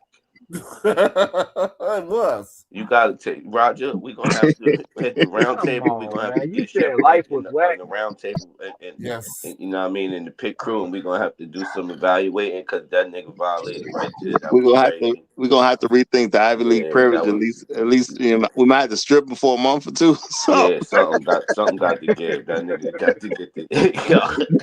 I did take that too. That did hit me in the ribs right there. It did hit me. Oh well, hey, We had One of we the had Sun greatest wild out. casts. We had One of the Sun wild greatest out in March, casts. and then this nigga wild out in April. Shit getting out of control up here. I'm just gonna say that. But yeah, Martin literally was the first Dave Chappelle. The only thing is he didn't handle it like Dave Chappelle did. You know what I mean? I think by Martin going through what he went through, Dave Chappelle was able to handle what he went through more gracefully. But when you get to a certain level, they coming for you. And Martin got to that level. He definitely got to that level. And like we was talking about the wall for women, it seemed like it is a glass ceiling for black men when we get successful. And we get successful and we in the stratosphere of everybody can see us. You know what I mean? Because he was there. I don't know what Hot Sauce talking about. All the movies was whack. they were whack, bro. All I'm of the sorry. movies. All right. So if you say they whack, like Except box Bad office Boys. wise, Except Bad Boys too. like box office wise, I could say all right. I could agree. But classically, every black person got all them joints on DVD. Big Mama's Yep. house, bro. Big Mama's house. Hell That's yeah! I Hey, went hey, to the we movies with my we mama to got it. see that. Right. Yeah, we got it, man. Oh, see, that's You why I know gotta you get got off it in the your DVD collection somewhere. Right. Stop playing So like so that. hold on. If see, this is why we gotta put a time limit on niggas from New York. Because this nigga is talking about how Tyler Perry is gross for being a feminine actor, and Martin Lawrence has done Big Mama House, and now he's caping for Big Mama. Now, see, break it down, though, right? Martin Lawrence in Big Mama's house. He literally was playing a man, like you literally seen him as a man in the movie, right? And he was a cop playing. Yeah. He went undercover. See, Tyler Perry came Madea on ain't the playing no scene. man, bro. Tyler Perry came on the scene in a goddamn dress. Niggas ain't never seen Tyler Perry face. Bruh, no, a dress is Yeah, a dress. when he came from behind the set, bro. He came from behind the set See in a that? See, wig, in a dress, in a see big that's mama suit, bro. see that And is that that's European. how we found out who Tyler Perry Roger, was. white people here. These are No, what for these real, are because I European. remember. Not today's show. I Not went today's show, y'all. That ain't today's show. We do that a different day. because I remember I went on a date with a chick for Mother's Day, a baby mother at that too, but she was mad cool. And she took me and she paid for the joints, but we went to Bro, see I do too. Medea. We went to see the Medea play. Like Bro, Tyler Perry came off on the scene in a dress. So you as, can't compare Big Mama's house to Medea. respectfully, as soon as you said you went on a date with a single mom, I tuned out. I tuned out. Now this is like early 2000s. I tuned out. This before I had knowledge of self. I tuned out. But Tyler Perry came on the scene in a dress like Martin, even like Mr. Doubtfire with Robin Williams. He came. He went undercover. It wasn't like the movie just started off with the man in the dress. You know what I mean? So I could give them two guys props on that. Like, all right, they found a way to make it look. Not today's show, y'all. Not today's show. We'll do that on a different day. All right, my fault. But yeah, like, so you can't. You got to give Big Mama's House props. Now, part 2 was horrible. I'll say this before I forget my thought, man. So, this is diabolical. Black Rule, you're saying that you think Mark Lawrence had some responsibility in what went down and the ending of the show, Martin, and how all that transpired. I think what that is, what his responsibility probably most likely is just maybe being a bit naive, you know. But then you're in uncharted territory. That could be the story of all of us, right? Like, he's got all this clout, fame, success. He's managing his money well. He's making all the right moves. But then you let essentially a spoiled bitch slip through the cracks. Pardon my language. You let some spoiled woman slip through the cracks at something, who essentially wants to be mad at you because you might have threatened to fire her, which you have every right to do because it's your show. And so you don't show this woman love, you don't put her on or whatnot. And then the moment she go and consult with her legal team because of stuff you said when you was upset because it's your show and maybe the actors ain't playing the role the way you want to play in the role, you don't like the way things going, like that's what bosses do, right? And so you say, "Oh, I'm gonna fire all y'all." She go around her legal team. They help her with a story. They help her with a story, and then she sues you. I believe you're focusing on Tisha. The Payne said the man was disrespecting him. On the video, they said he was appearing late to shit and forgetting his lines and shit like that, man. I mean, if that's true. If that's right. True, it could be lies. Everything could be lies. So let's put that out there. But if that's true, that ain't got nothing to do with Tisha. You know, that's Martin. And if you're carrying on like that, then it might not be, it's not a stretch to suggest that he was treating other people in ways that was not necessarily professional. But Uru, Roger comes to the show late every goddamn day. I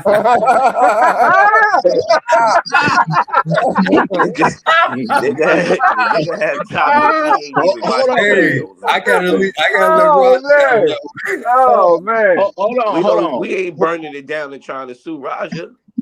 And whose show is it? It's Roger's show. So I'm gonna, and you know what? I'm gonna say, you know, it being Martin's show. Though, Roger, though. No. It's cool, but I'm gonna actually use that to lead into to defending Martin, because at the end of the day, it is Martin's show. Martin threatening to fire people. Guess what, y'all? Sometimes you a star and you building up this career. And sometimes there's stuff in the news, and you stupid enough to come to work and start talking down on the people that employ you. Guess what will probably happen? Nigga, do you want your job or not? See, I mean, it is diabolical. It is diabolical. All right, Donald Trump. It is that's very Donald Trumpian. What you said there is very Donald Trumpian. I'm the boss, so I can carry on any kind of way. That we gonna sit here and go on the side of Cole. Cole, aka Cockroach, stole the woman on Tasmania, and we gonna be listening to that nigga right now. Well, I'm saying this. Look, people are human. Humans act a certain way sometimes when they're in certain power positions, and other humans are supposed to have an understanding of what they should and shouldn't do at work. It's some stuff we do off the clock that we just ain't supposed to do on the clock. But it's his show. If he comes but he was doing stuff on the clock, And here's the thing. I ain't checking Now, the boss. wait a minute. Wait a minute now, because he wasn't just the damn star of the show. He was a producer of the show, and as a producer of the show, that means you're a business owner of the show, which means the integrity and keeping things in order and making shit is done right and on time. That's his job. Model minority shit. That model minority shit. So I mean, we can't just excuse, like I said, this Donald Trump bullshit. Because I'm the boss, I get to do anything I want to do, and everybody else got to try to scramble and make it work right. No, man, he's responsible too. He is. I'm not saying you wrong. All I'm saying is I've had a lot of jobs in my lifetime. I don't remember people checking the boss. I don't remember that. I've had a lot of them too, and I saw bosses got checked all the time in real life. In real business, bosses get checked too.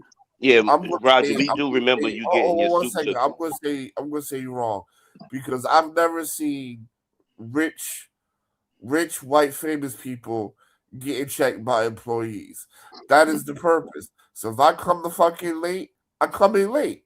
That doesn't excuse you for getting my name is on your check, Now, right? If we got people financing this project, and every fucking minute of this project is costing us $1,000, maybe. Yep. And you're late, and you're forgetting lines, and he's not financing this project alone. He's financing this project with other people, which means you're losing them money. Well, then those niggas can talk to me. Exactly. That's what I was saying. No, it depends on your level of involvement. Well, first of all, these reports that got out, we don't know. It could have been other producers that were reporting this shit about him. What I mean, other important people that were reporting this shit about him. What? See, Uru, this is an example. I'm going off the information that he's threatening to fire people. There's some people you just can't threaten to fire. That, you know what I'm saying? There's other people you can. So by the fact that he can actually fire the people, and if it's a real thing that he can actually fire these people, that means we're not talking about executives and things like that. And I'm gonna say, let me say one quick thing. One quick thing. Fire somebody don't mean that that's a right or proper thing for you to do. And I'm not going to say that it is. I'm not even endorsing something like that. What I'm saying is things do happen at people's jobs. And I'm going to say I've even told a story about checking a boss myself, where all I really did, I told the boss off. That's what I did. And there's people who tell bosses off, but then you lose your job sometimes when you tell off your boss.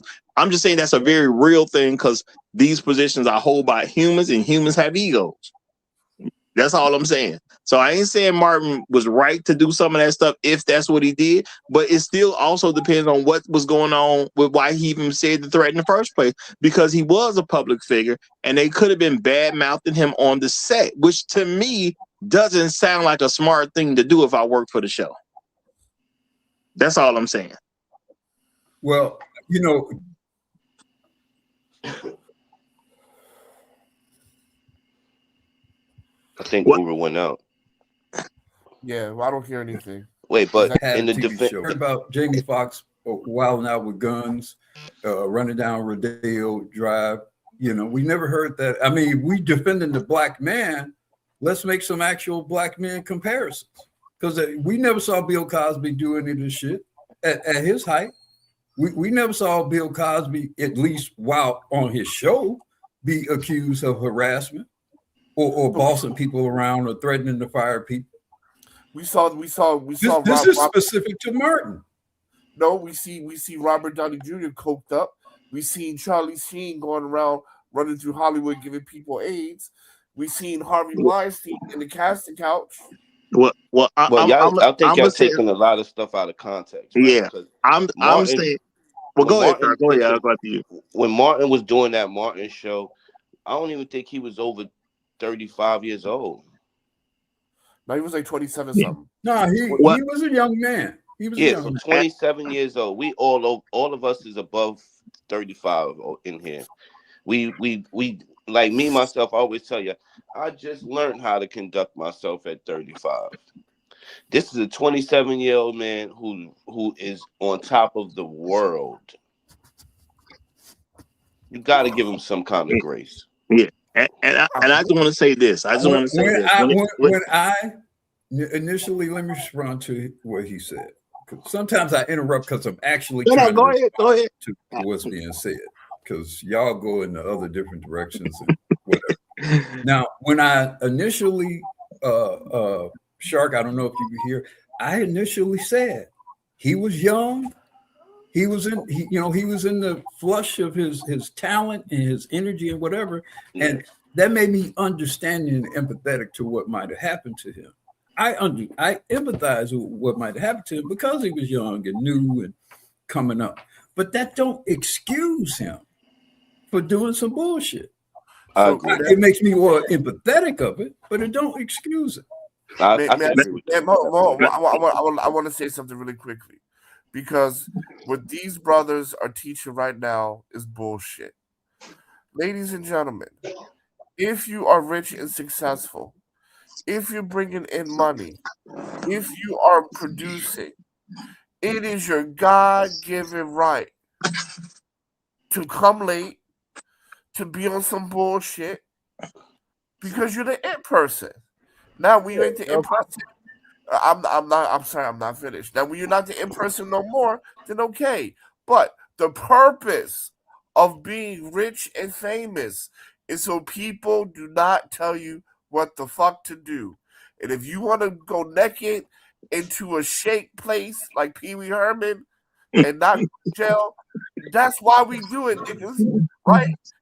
And that's why Bill Belichick, 70 years old, got a 22-year-old on his piece right now, niggas, because that's the benefit of being rich and famous. Y'all niggas are wildin'. Can I give a disclaimer, Roger? Go ahead, because that show was about to Hot sauce is for comedic purposes only. Thank you. I'm being 100% real. Look, I'm being 100% for real. Look, that's why niggas can't have shit. Okay, wait. Nothing serious. Let me say this. He makes a point. If you're rich enough or powerful enough, you're in the right place at the right time, you can be a total jerk. You can. Right. That's just a realistic thing.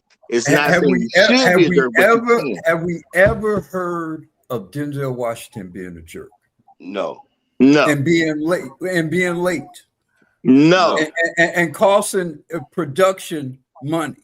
No. Absolutely not. And threatening to fire people. Nope. Absolutely now, who's more big and famous? Denzel Washington or Martin Lawrence? We all respect Martin Lawrence. We're going to play that question. Answer my question. Denzel Washington. It's Denzel Washington. But now I was going to say, though, I was going to say, and I got to get back to some super chats that I didn't do. I was going to say, if I'm the person working for these people, yes, you can have a boss with a very bad attitude. You can get one that's an absolute jerk, even as was just described a moment or two ago. But be professional enough that if you got to talk about your boss, be professional enough to talk about your boss behind his back. Don't do it at work. Don't do it where it's getting back to him. That's all I'm saying. Because I don't know why Martin would threaten to fire somebody, but I'm just going to speculate possibly it was people talking bad to him on the job set because he is a public figure. There was some bad press. And if you want to talk about this bad press, just wait till you go home. That's all I'm saying. Wait till you go home. Don't do it while you're at work, and don't do it where it gets back to the boss. That's all I'm saying. Now, shout out to the Passport OG who did say, in Hollywood, money markers get grace, which is a real thing, which Hassel just kind of went into. And shout out to Inspired Truth Broadcast. He said, didn't Rosie Perez talk bad about Spike Lee? I don't remember enough about that one to know if that happened or not. Do y'all remember anything about Rosie Perez and Spike Lee? She's a woman. There's no surprise. She's a woman. Come on. Well, I mean, he asked the question. I want to give him a legit. I don't remember. That's all I can say. I just don't remember. I don't remember either, but I wouldn't be surprised if she did. Yeah, I don't remember. I definitely wouldn't be surprised. I don't remember that. I don't remember that. I never heard anybody talk. talking bad about Spike Lee, other than when he was at the award show with that gold purse last couple months ago. Yeah, throw that in there. And shout out to Landon. He said flag on the play, Shark. Now see I don't know what Landon, what was you talking about when you threw the flag? Please let me in, please. May I respond to this? What? There is atrocity happening right now. This nigga just criticized Spike Lee for wearing a purse, but gonna sit here and talk about he gonna give Martin Lawrence a pass on the dress. That's why that man said flag on the play. That's the flag on the play right there. That could be very well true. All right. Ask Landon to expound on the flag, please. Landon, you tell us what the flag is so we know for sure. And shout out to Snatch Adams. He says, I'd be a Minnesota set. Who gonna check me, boo? Now, Martin could have been acting that way. He definitely could have been acting that way.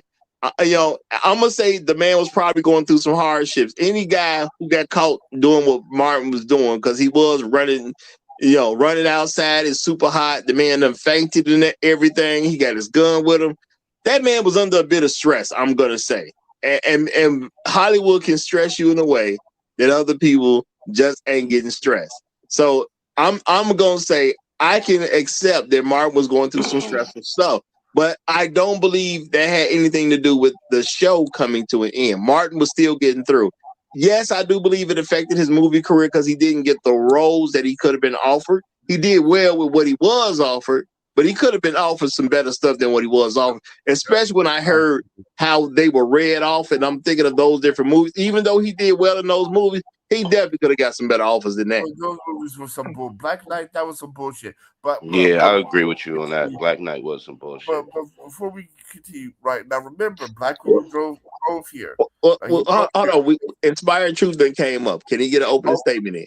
I just want to say this really quickly, because that nigga's long-winded. The Prince of Long-Windedness, call it. Exactly. I'm not long-winded. I'm not long-winded. I don't. Man, I'm the least long-winded. Can we stay on subject? Go ahead. So, the point is that Roger asked, "What would you rather work for, Denzel Washington or Martin Lawrence?" Well, Black Guru, how about this? I'm gonna make two distinct points. First of all, being an asshole is therapeutic, especially when you're an asshole to people you don't like. You always feel better.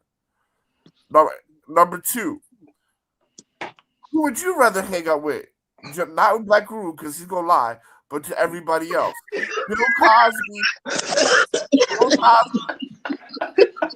hanging out with the hoes, getting quaaludes, drinking champagne, a little cocaine on the side, having a ball, or Denzel Washington and his boring ass. Who would you rather hang out with? I'm sorry, I didn't hear the question for laughter. Could you repeat the question again? So, who would you rather hang out with? Denzel's springboard ass or Bill Cosby with quaaludes and hoes and champagne? Bill Cosby. There you go. Yeah, I'm rocking with Bill on this one. Yeah, I'm rocking with Bill. And Uru would say the same thing. He can't lie on that one, boy. Yeah. Okay. Well, Inspired Truth, you finally have the floor, my brother. You finally have the floor. All right. Am I coming in loud and clear? Yes, sir. Yes, sir. Oh, okay. Yeah. Peace to you, Raj. Peace to the chat and to the folk that's on the panel as well. Dang, y'all making me mad. Like, y'all actually making me agree with hot sauce today. I can't believe it. Like, what? Am I hearing my ears correctly or something? I can't believe it. No. Look. Like, the man was young. We're talking about business, and a lot of different conflicts happen and occur during business. That's kind of like a part of the flow of business, especially if you're a young businessman. And what prime example of being a young businessman can we have other than like a 27-year-old Martin Lawrence? Like, there's just no way around addressing that fact. And like I was saying before, like the whole thing with like Rosie Perez, Spike Lee, like, yeah, like people, like she came out after him, like after the fact about like, oh, I felt uncomfortable with this love scene, blah, blah, blah. But then you had no problem with like Woody Harrelson in that scene over there. Like, I mean, like people are going to come at you when you get into like things like that, where you have like physical contact, where you have like where you have acting, where you have something that gets into that gray area between like the personal and then the professional, and then you have a business apparatus around it as well. It's like all kinds of different pain points where you end up with potential conflicts. And I think that that's what we're kind of missing here. And then add into all of that the fact of a young businessman. Like you just have to kind of think of this stuff in terms of the context. Uh, and bro, like hot sauce, I like it, man. But like, you coming from the business perspective, and a lot of times I'll catch like, okay, this is a rhetorical device. This is a logical fallacy. This is a false dichotomy. I'm going to have a thing that I'm going to start calling like hot sauce, false, not false dichotomy, logical fallacy of the day or rhetorical device of the day. Moving on. That's what I had to say. Well, first of all, the Rosie Perez thing. Well, first of all, you should have hot sauce Gia saying of the day. God damn it, because I Do don't you know saying of the day? I don't know this. Like, I can't believe I'm agreeing with hot sauce. Where is this shit coming from? I said, not only is insightful and powerful, is 100% correct. You're correct today. Today. The Rosie Perez thing. I mean, you got to hear her describe that in that was like the first real movie she had done, right? Like substantial movie she had done. And you have not just a sex scene, but it was a very sensuous scene with Ice Cube and everything. I mean, it was pretty hot for the time.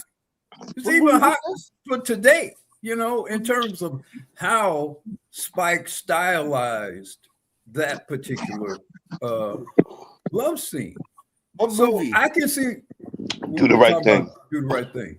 So I can see a new, because when I heard her describe it, I didn't hear her describe it in a sort of negative way about Spike per se, in terms of any sort of enduring issue between them. I heard her describe it like, at the time I was scared and it was ice cubes and it was really kind of, but it was hot that day. It was, you know, she just said, you know, I hadn't really done much acting. I was really at that level, and then I was kind of, you know, I was kind of afraid as to what was going on. That's what I heard her describe. Not that she had any enduring animus towards Spike because it was kind of Spike should pop her in the ass. It was kind of framed as a pressure thing. She was new to Hollywood. I'm gonna give her that. I'll give her that. Look, she wouldn't be the first actress that did something and there was a little bit of pressure. Who the fuck is afraid of an ice cube? Come on, stop. No, I think because Uber was correct. That was like a sensual scene. So I think she got so moist she ain't had no choice, type of thing. You know what I mean? But at the end of the day, that was Spike's first movie. Almost, I think that like was one of Spike's first big movies. So it was just a whole bunch of like. You gotta remember all of the Spike had a lot of interesting sex scenes. He had Tisha Campbell lick the part in what's his name, Giancarlo Esposito's hair. He had a lot of interesting. He had a lot of interesting shit, man. That was cool. I have a hard time believing that Spike Lee doesn't sit his people down and explain. I mean, the man worked with Denzel Washington, so like in that sex scene between Denzel Washington and Spike and Wesley Snipes sharing that hoe, I have a very hard time believing that Spike Lee doesn't sit down with the women and explain, okay, this is what's going to happen step by step and see if they're comfortable. I think he does do that. So for her, I, look, I don't know. I've heard Cinda Williams describe being somewhat uncomfortable with that Wesley Snipes scene. If she was so uncomfortable, why did she do it? Thank you. I'm not saying. Look, I'm not a woman. I can't speak totally on the emotional aspect of it. I know the money aspect of it. I can the imagine money aspect of it outweighs the emotional aspect of it. Yeah, at the end of the day, I think just because you do something, and we've all done work that we weren't particularly happy about doing, or we're uncomfortable doing. We've all done that. We've all done that. Yeah. Even when let me ask you this. Even when we knew the terms of what we were doing, we still have been in positions where, I'm going to challenge you on that, Uru. Dude, why did I walk away? Why did I walk away from Wall Street? You're talking about what you did professionally in a big picture sense. I'm talking about the day-to-day, some bullshit assignment comes up. She got paid to do a job. She got paid to do a job. Not the subject of today's show either. So go ahead, Black Room, finish your thought, but we're gonna wrap that up. I'm saying, everybody who's ever had a job of any duration and period of time, at some point, there's some assignments on their job that we're not necessarily happy about doing. Let's not be immature. All right. Now I want to say shout out to Snatch Adams, who said Richard had the toy, Martin had the Black Knight. And this was, in reference to all the different movies that was read off that Martin Lawrence had did.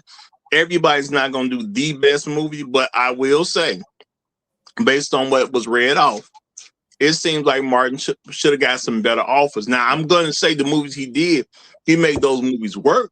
The movies were good, in my opinion. So he definitely made it work. But I'm just looking from an offering standpoint. Yeah, he probably should have been offered more than what he got. He just was so good that he made those work. The Black Knight was such a dumb concept that I had to laugh at it. It was such a dumb concept. I had to laugh at it. Even him with the Philadelphia Eagles jersey and everything in 2012 England or whatever. That shit was, I don't know, it was funny. It shouldn't have been funny, but the shit was funny. Sometimes stuff is so bad that it's hilarious. That happens too. Right. And I don't remember the Black Knight that much. I saw it, but I don't remember it that much. So that may say something. I don't know. Shout out to Landon. He said, "A dress is a dress, player." At Shark. Okay, so he don't get. We're gonna deal with the dress on a different show. I'll bring it back up on a different show. We'll deal with the dress. It ain't today's show. Okay. All right.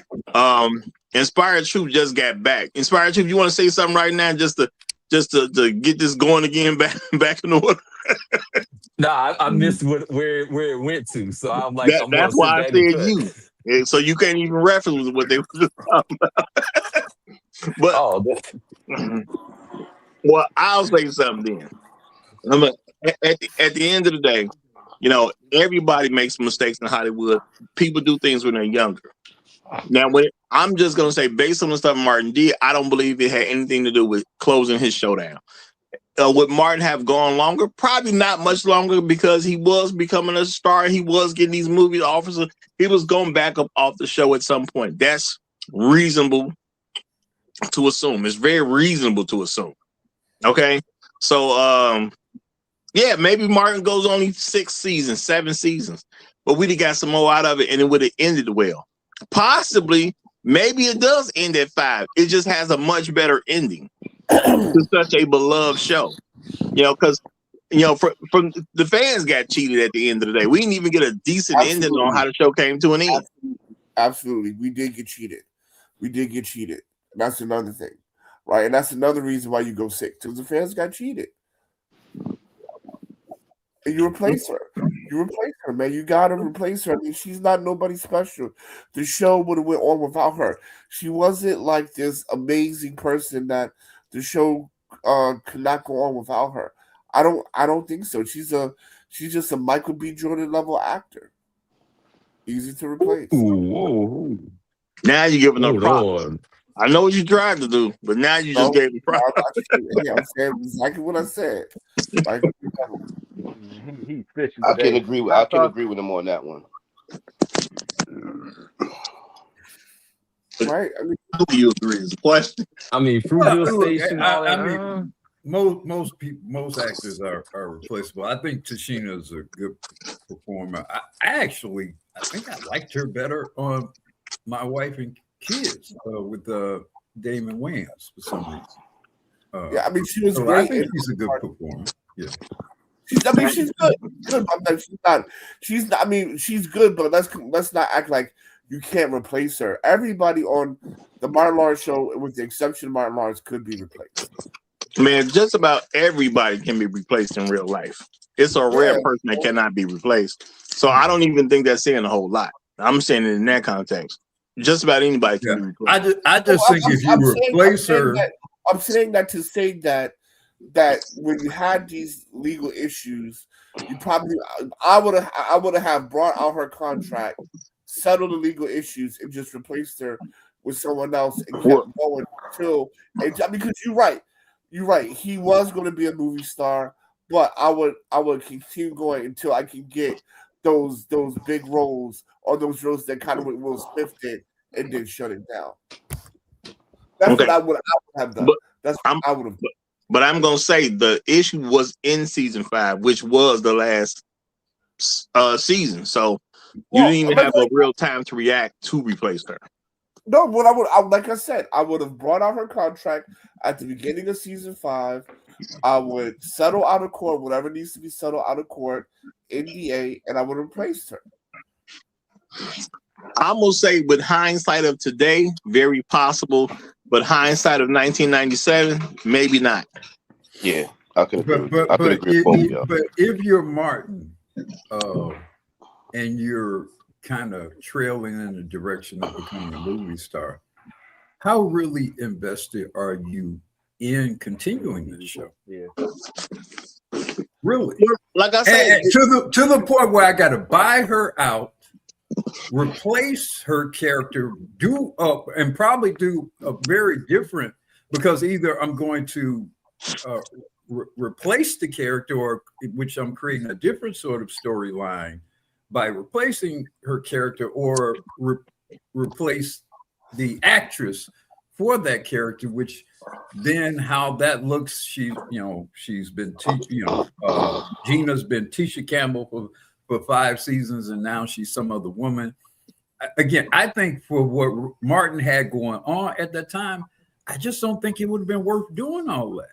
So I think it worked in Fresh Prince, though. It did work in Fresh Prince. I will say this. Let me say this really quickly. Okay, with the exception of Life, I'm not going to touch Life. Life was great. Life is good. I ain't going to touch that. All right. Life is good. But what I'm going to say is this. Martin Lawrence did great jobs in the movie offerings that he has because he's a really good actor. He's a really good comedian. But Martin Lawrence in 2001 had no business doing What's the Worst can happen with Danny DeVito. So my point is this: if the show ended better, the roles he would have got would have been better. Now he worked with what he got, but Welcome Home, Roscoe Jennings is not a Martin Lawrence film. Now, did you see What's the Worst Thing? Because I heard you say you did not see What's the Worst Thing. I did not see that one, but I saw Welcome Home. Because I actually saw that movie. That was a good movie, and I enjoyed that movie.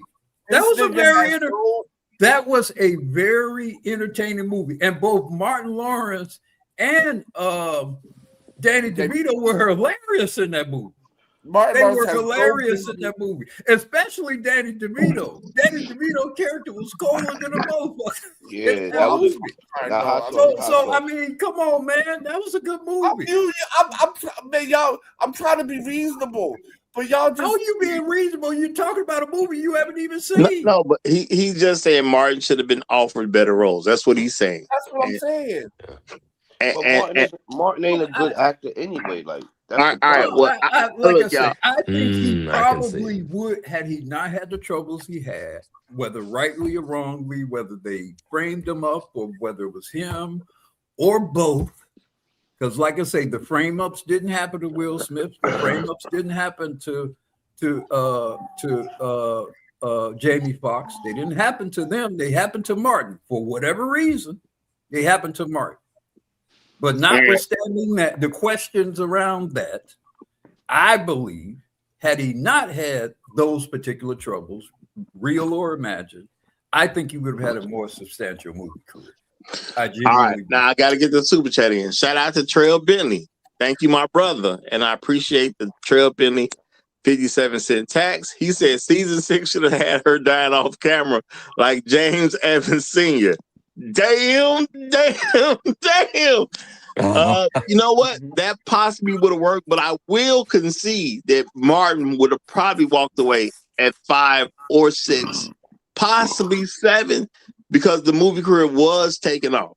And I just think this is a situation where another black man was too big to bother with the issue that a black woman caused. See, the other stuff is the other stuff. And Hollywood does stuff to people. There's too many rumors to believe Hollywood don't do anything to people. But when it comes down to it, the woman you picked and said, come be a part of this particular team, he picked her before the show even got on air. Now, at the end of the day, that's a black man looking out for you. And the last person I wanted to turn on me is the main person I brought in at the beginning of the opportunity. To me, that's cold-blooded. And I just don't believe it happened because I have no reason to believe it happened. Now, other struggles he was dealing with, yeah, that may have affected his movie career. I'm saying Tisha Campbell affected his hit show career. Okay, his hit show went south really because of her directly, from what I can tell.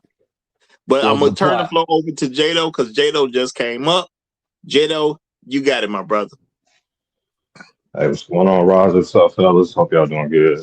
Everybody in chat, replay game, salute. Man, I think Martin, that show Martin, man, I think, man, that gotta be one of the all-time greatest comedies to ever, air on television. I don't know if they got any of these mock rankings on the internet or anything, but it's gotta be right. It gotta be up there with the best, man. Salute to Martin Lawrence. My thing is, I think you guys might have stated it already, but I mean, I think you had all these young, up and coming, burgeoning comedians, actors, and stuff like that. And I think things might have happened. I don't think nobody's clean in this situation. I don't think anybody's completely clean in this situation. Things happen. I think as they gotten older, they kind of gotten over it and matured. As far as the show itself, I don't know. This is maybe just my observation, and I look at things a little too much or whatever. I just see things. Man, I think he just ran its course, its natural course. So Martin at some point, so I think that last season, I don't know exactly when because I haven't went back and watched it again all together, but I don't know, he had something changed in Martin. From what I saw on the outside looking in, not knowing him at all, maybe he matured. It was a combination of things. I can only imagine the things that go on in Hollywood when you start hitting a certain level. So I can only speculate, but he kind of lost some of his youthful exuberance, man. And I don't know if you guys noticed that too. And I noticed it back then, like something was he didn't have that vigor. I noticed it. Okay. Right. He kind of, so I don't know if that may have been he just matured or something. I don't know, change, man. When I looked in his eyes, man, he seemed like a change. Like, I don't want to say a change. He just seemed different. Look at him now and compare him. Yeah, absolutely. What he was on Def Comedy Jam. The interview of him today is like about 5% of that dude. Yes. 100%. Yeah. So, and I don't know what that was. Now, obviously, that's age. Yes. But it's not just age. Exactly. Absolutely. Yeah. Absolutely. And that was my point. So I think, man, you had such a dynamic such a dynamic show. I think it just ran its course. I think it did what it was supposed to do. I think I mean, this is just my opinion. I don't think they should consider no type of reunion or anything or trying to do. I think it was a great show and we loved it and it ran its course. And I was just in right there. Thanks for having me up. You brought up a great point there. You said that it changed, and I think that the plot fell off in part because they didn't lean into that change. They could have done a lot of different things to make it kind of like progress. Like, okay, you were in this stage, now you're in that stage now. Like, okay, maybe you split up with Gina or something. You know, they could have done something to that to kind of like keep that energy going forward, but turn it into something else. But see, then if I'm having a burgeoning movie career, am I going to be particularly motivated to do that? I mean, if I'm going to continue to be the TV star Martin, then yeah, I'm probably going to be open to doing all that kind of thing. But if I'm just coming off of Bad Boys fame and energy, and now scripts are being tossed at me, am I going to really be motivated to do that? Probably not. Probably not. I think that he wasn't, but I'm gonna say shout out to No Placeholders. He says, "Come to Chilligan Island, man." Favorite episode. Okay, that was his favorite episode. I appreciate that. No Placeholder, appreciate that. And I'm gonna say, obviously, from what I can tell, he wasn't motivated to keep it going, but he was just too big to really get into it with Tisha Campbell because he had another direction to go in. By the time this came out, which was in season 5, she really ruined season 5. I'm just saying it could have went. It don't mean it would have went. Martin may have stopped it at season 5, but it had a great ending of the show where the fans don't get cheated with the bad ending because now Gina is gone. So she might have just totally ruined season 5 and that's it. Maybe Martin was going to walk away anyway because Hollywood was calling. And when they started hitting you with the movie scripts, we all know back in the day, the perception is be a movie star rather than a TV star. TV star is good, but you're supposed to try to help your TV star thing lead into a movie thing. That's the way it usually works. Now I will say this. I do think I would wager, I don't know if she'll ever say it publicly, probably, maybe even for legal reasons, she might not want to say it publicly. I don't know. The statute of limitations probably has long since expired.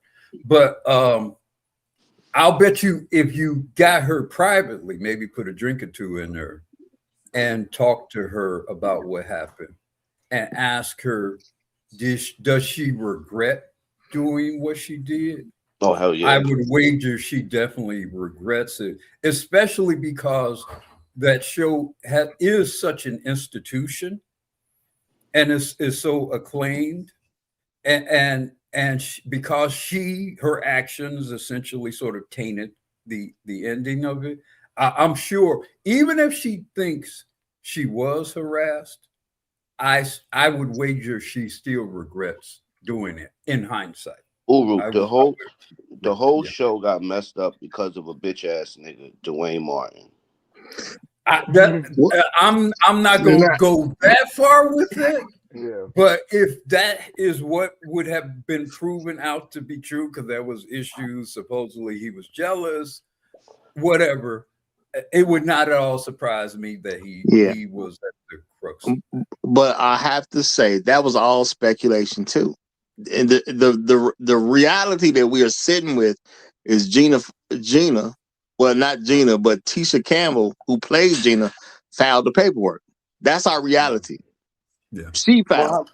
How many times we seen a female say somebody was sexually harassing her after she got a boyfriend? Like she did all this nasty stuff with it. That's the thing. To save That's face. a real thing. I cannot say, I'm not going to say that didn't happen, but at the end of the day, I don't care about your boyfriend because I work there too. You work that out between you and your man. The show was here before your man. Don't bring your man to the set. Don't bring your issues with your man to the set. Hold on. I'm just trying to say, look, man, we all trying to build lives here. If you got a man, which I'm not going to say had anything to do with him because I don't have no supporting information with that. But if that is the case, you don't bring it to the show. That's a personal issue you got. You keep it at home. You still ruined something that we were doing, and I'm not dating him, so I don't care nothing about him. But see, now here's the thing. Because we argue that, well, the man's supposed to be the leader, right? Well, what if that nigga was leading her into some bullshit? He did. And I'm gonna say this. At the end of the day, you still keep it off air. You say to your man, hey, I'm with you, but now I gotta make a change. My man is the leader. Okay, no, hold on, Black. I gotta do what my man say. I'm not arguing that. I'm not arguing that. But the whole thing is you still go about it in a professional setting. If your man wants you to leave, then you go what my man wanted to be done. No, I'm gonna say this. I don't know that that's what he wanted. Maybe he did want to off the show, right. but we don't know. We don't know if that's true, and we should put all our caveats. We should put all the caveats on. We don't know for sure. I think Dwayne Martin had a role in it? Yes, I do. Do I think? Think? Yes, I do. Let's be honest. Hold on. Let me just say this. Look, it's one thing to listen to your man, and I'm gonna support a woman listening to her man because she did marry him at the end of the day, so he was serious to her. You know what I'm saying? Oh yeah, he was serious. Yeah, he was serious to her.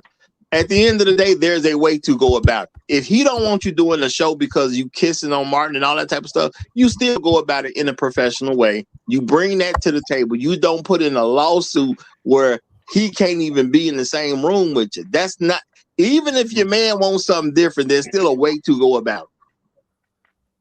So listen, gentlemen. We gotta remember these niggas from the hood. So let's be real.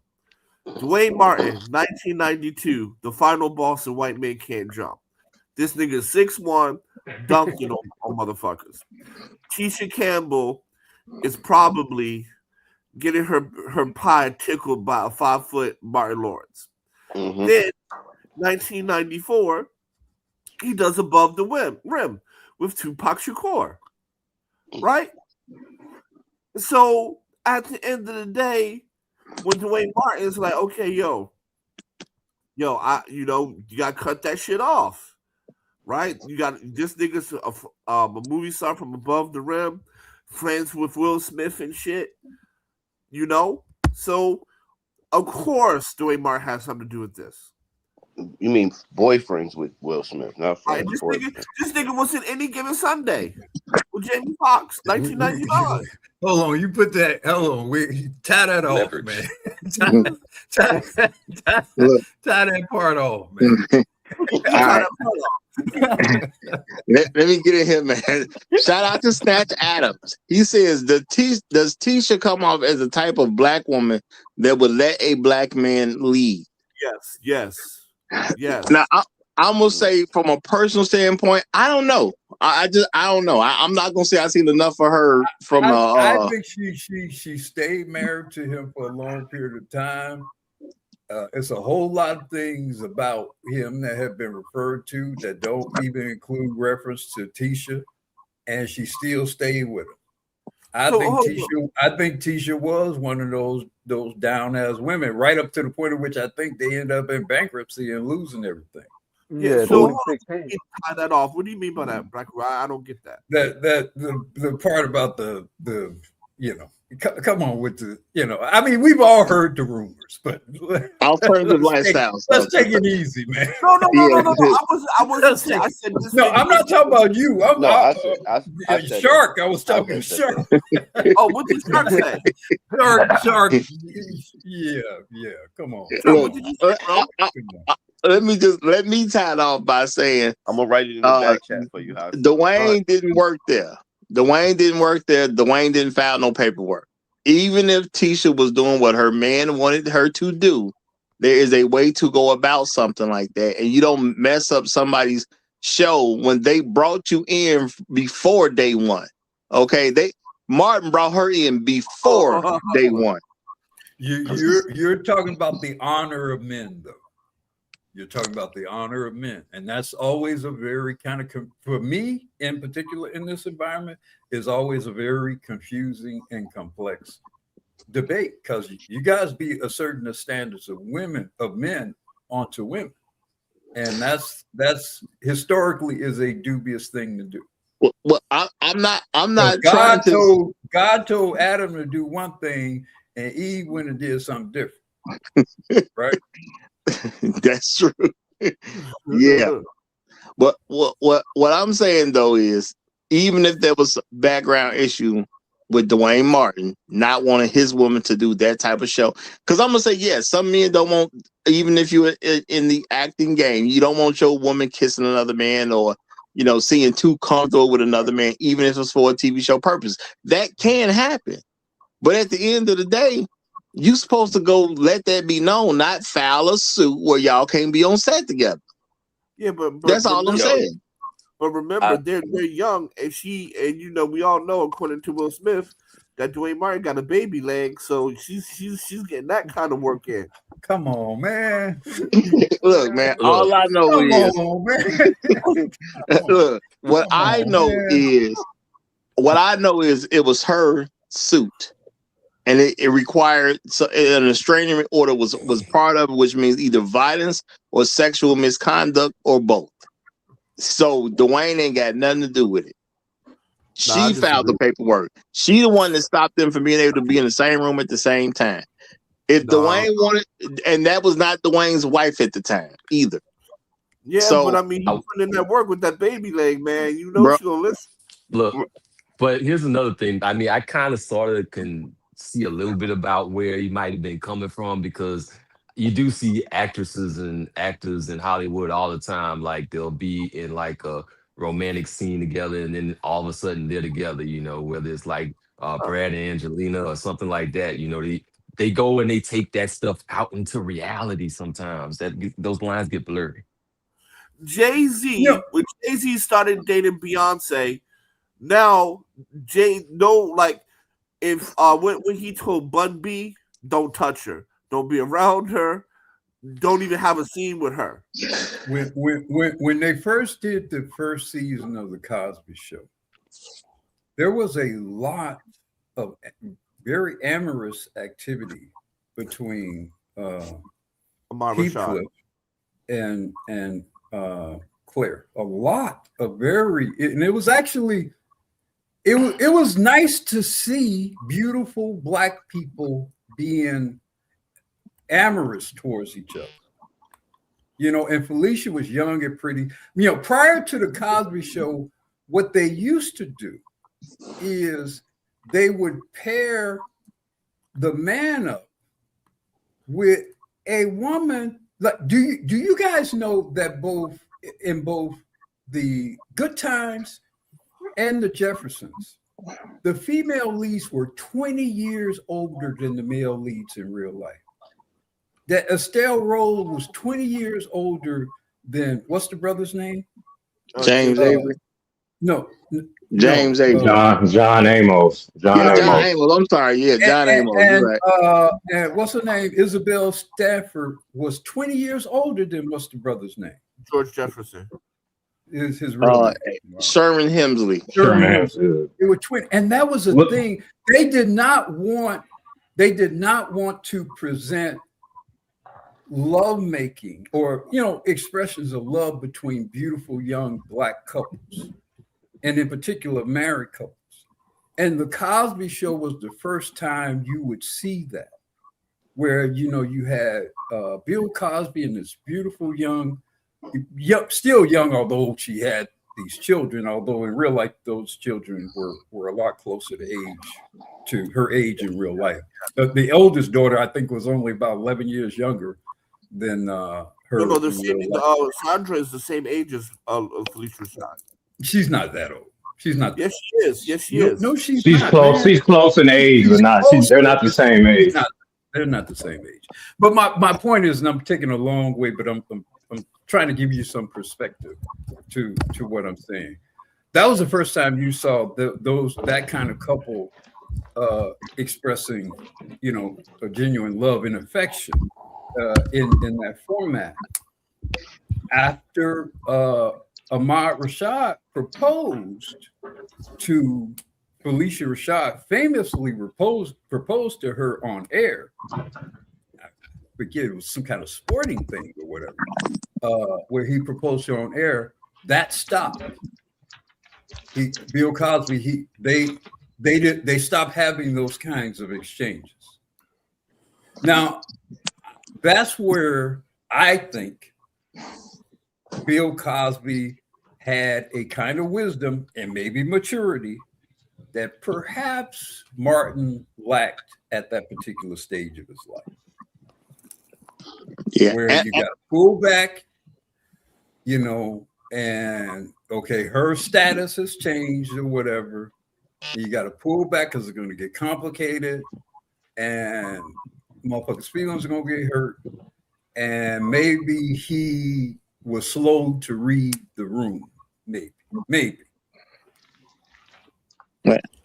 I mean that's a very good point, and I'm gonna remind folks because I did a show on this. So unfortunately, we don't have it anymore.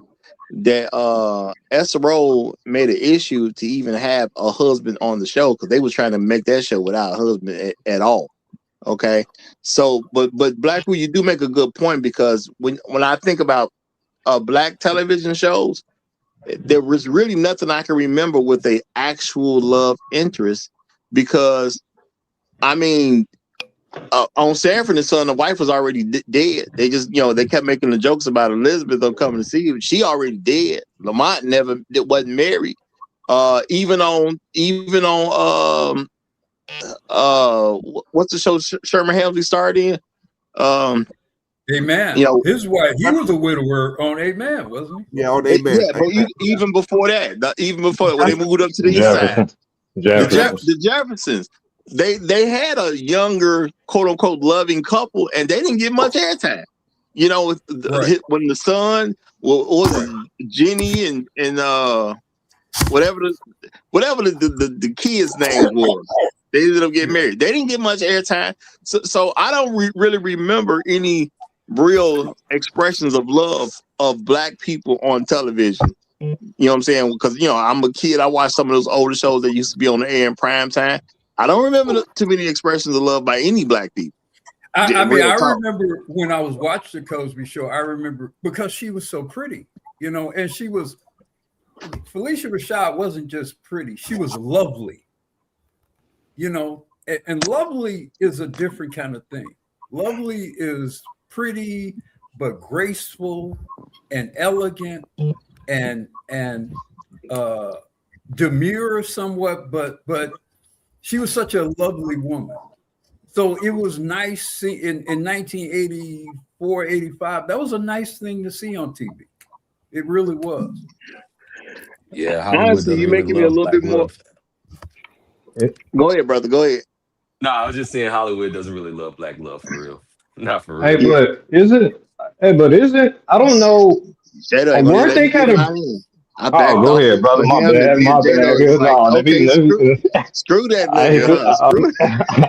Go ahead, brother. My bad. You treat me like the women now. I'm gonna talk over you. I don't care what you talking about right now. Go ahead. My bad, bro. Go ahead. No, I just wanted to say, it actually makes me look at Tisha a little worse way because you did have a loving black couple on air, and for you to destroy that. I mean, that's just not a good look if you ask me. And I'm saying all this because based on them being together after the fact, she does not come off as a victim. Now, if she still acted like she was victimized, maybe I see this a little bit different. But this is a person who just don't seem victimized at all, who at least made the show end a poor way. But go ahead, Jado. Now, I was just saying, I'm not an expert in TV sitcoms and stuff but they were kind of like blazing new territory, weren't they? Because I mean, they weren't married, but like TV sitcoms, they weren't being very amorous towards each other. Like I think I know Cosby Show, you mentioned, but just TV overall. I mean, maybe I might be missing some sitcoms. No. Martin and Gina were hot and heavy, and you didn't really see that as much on television. Exactly. And like you say, unlike with Bill, with Heathcliff and Claire, they were not married. Exactly. They were committed, but they were not married. Yeah, but Heathcliff and Claire, they did have, I'm gonna say, bedroom references. Now, when I think about the Jeffersons, that was like an extremely rare thing to even mention that sex would even occur. That was a very rare thing that they would play anything toward. We gonna end up in the bedroom after this. I Extremely mean, rare. I just remember TV where, I mean, they used to have separate beds, right? During the Yeah, sitcom, the older On sitcoms. a lot of yeah. shows, they would have separate. Yeah. But So what anyway, y'all, yeah. I think what y'all missing is like, like art depicts real life to a certain extent. Yo, we've been seeing videos and interviews with black women going against the black man dating back to the damn 60s and 70s. Literally. Like there was the joint when the black dude is talking to the black woman and she's like, "Well, you're gonna have to take your leadership because we ain't just giving it up." Like Nick, the white man know you better than you know yourself. Well, my thing is that stuff has been happening, which kind of why the show is titled what it is. If you build it, they will come. But see, there's a lot of cases where black men do build something, and sisters do come. And burn The it down. thing is, they tear it down though, And I'm gonna say, based on this situation, without Gina acting like a victim, it seemed like that's what happened to the Martin television show. It seemed like a black woman just simply made a decision one day to tear this thing down. A wise woman Look at builds her Hot house, but a Sauce's foolish woman with her own hands tears it down. look at Hot Sauce girlfriend Michelle Obama. She done torn down the whole. She done torn down the whole Obama facade. Just burnt the whole shit down to the ground. Man. You got white people looking at their relationship, talking about this shit crazy, like da da da. Like this is what they do. They get in the house and burn the shit all the way down to the ground. And you be lucky if you get 2 baseball cards left out the goddamn house. I mean, now she get messy with it because she didn't even attend Jesse Jackson's funeral. Thank so you. Now she getting straight up messy with it. Like Uru, you a OG, right? Yeah, What yeah. excuse could she give for not going to that one? Because I talked to my mother, and my mother gave, well, she could be going to That's her saying I'm independent of this nigga, and I don't care what nobody think or say about it. Damn. That's what that means. That was crazy. Be like that's saying and I'm saying this as a Chicagoan because I'm telling you that actually came out of her mouth. I'm just about certain because I heard that phrase too much for women like her. That actually came out of her mouth at some point. Well, I'm not allowed to touch the thermostat, so yeah. So well, I'm saying she is that is a form of tearing down the legacy because the history book's gonna say this is our first black president, and to not consider the history behind their situation is, I'm gonna say, disappointing. I'm gonna say it's disappointing that she does not care about the legacy of being the first black first lady, the first black first lady that's going on record. It's sad to me that she don't care about these certain things and how they're gonna play out in history. That's disappointing to me. I'll say it like that. So what did Jimmy Campbell give a hell about being in the role that was like the best black couple on TV ever? In our era, at least after Bill Cosby and Felicia Rashad, no, she don't give a damn. They don't give a damn about nothing. Sad to say. And to me, that's a very sad thing, and that's literally kind of what I'm pointing out because, yeah, I mean, I did some research on this. I heard rumors and all that type of stuff, but at the end of the day, man, you filed the paperwork for the man who hooked you up and came to you before you even got the show off the ground and said, "I want you to play my girlfriend on in the movie or series that I get off the ground." So he came to you like, "Come on, man," and he was being friends with her, like they were friends. So she did him super dirty. Yeah. No doubt. She did him super dirty. Ain't no other way to describe it. And shout out to Elder Blood. He says, Well, and I was going to read your other thing in the chat, Elder Blood. My bad for taking so long, but he said, white men tear black men down from the outside, while black women tear black men down from the inside. This tag team slaughter has gone on for a very long while. Wake up, black men. And that's what I'm gonna say. Yeah, to me, I'm looking at Tisha Campbell because, man, he did all this for you. He didn't even do nothing to you after the fact. And I get it. Sometimes you're so big you don't care. But it just make it look worse to me that he done always been a friend to you, but I cannot say you've always been a friend to him. Even though he came to you before he even got the thing off the ground. You know? Yeah. But y'all, Great Black Reset done came up. So let's let him get the mic. Uh-oh. Hey man, how you fellas doing today? Y'all act like y'all ain't excited to hear from me. Here goes the neighborhood. Oh no! First of all, we'll see how I go. Reset. We'll see how I go. first of all, I like to say I expect a full day's pay for these 20 minutes I'm gonna give y'all today. I expect that. But man, you guys have given some good points, man. It is very difficult for me to talk about this particular subject because of the greatness of what Martin put together on the backs of the Cosby Show and the Jeffersons and the like in Good Times, and for it to be destroyed the way that it was, it is actually a painful thing for me to even think about what Tisha Campbell. I don't care that Dwayne Martin put her up to it. She did it. That's what I care about. And this is why men like myself and men that are like-minded like me, I don't even like working with women. I've gone through a claim of sexual harassment that was completely false. The company knew it was false, and I lost my job anyway when I was in management and leadership. And I don't even work with women anymore. I refuse to work with women at all. I'm very boisterous about it. I work for myself now, which is a blessing.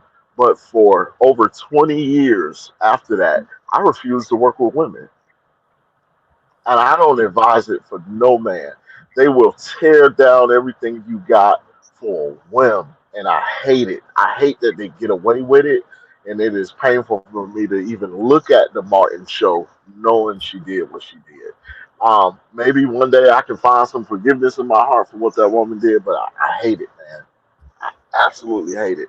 So this is why I probably didn't come up today, man, because it's painful for me to even really think about this, and I hate that happened to him, and I hate the fact that she's now cozying up to him in her time of need when she's no longer desired or wanted or getting the jobs that she would have been getting had none of this never happened. Now she's pretending like she's his best friend. And when they did the reunion show, and she was talking all these things about Martin and trying to act like they've been friends the whole time. But I hate it. I absolutely hate it, man. I don't wish nothing bad on her, but I hate it, man. I hate he's suffering that. I hate that he had to suffer that in silence, and he's in a position where he can't really tell the truth without being demonized. So I speak for Martin. I hate it for him, bro. And I land my plane there. Well, see, now that we see how your opening statement, a sobering opening statement. I'm gonna say that. And I mean, there is a point in there that, yeah, and see, this is my thing, y'all, because I try to see these people as humans. They all humans at the end of the day. They are just some more successful humans than a lot of folks, and they're more popular than a lot of folks. So if I come up with an idea and I make my idea work and we get on television and I ask one of my best female friends to come play my girlfriend so we can sit around, have fun, and get rich together. And then I got to deal with my friend done filed this paperwork on me. Well, I can't even walk onto my own set unless she already gone. For me, that hurts. You know what I'm saying? Like, just the human factor that my friend did this to me. You know, I mean, I understand Hollywood got some stuff in there, and there's plenty of people that try to steal from you and all that type of stuff. It's agents trying to steal from the actors and all that type. The accountants be trying to steal. It's a lot of people that try to do stuff dirty to people in Hollywood. But now I got to deal with the fact that my friend that I asked for a very significant role come play this part. And then I got to look at myself in the mirror knowing that I asked her to come. Like when all the bad news come out that this is going on, and I was trying to come to the set and they stopped me like, nah, you can't go in there because Tisha in there.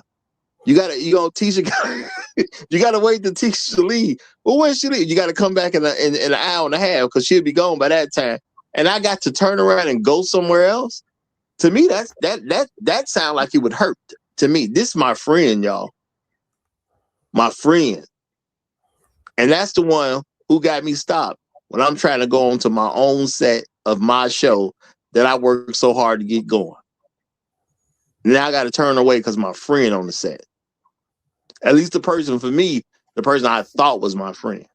Because I would be questioning our friendship. I'm just going to keep it real. I'm not saying what Martin got to do. It's all about him at the end of the day. He got to make his own decision about his own life. But I'm questioning my friendship with this person when I can't go to my own set because my quote unquote friend done accused me of something very bad. Because again, once you include the restraining order, that means it was sexual misconduct. It was either or threat of physical abuse or both.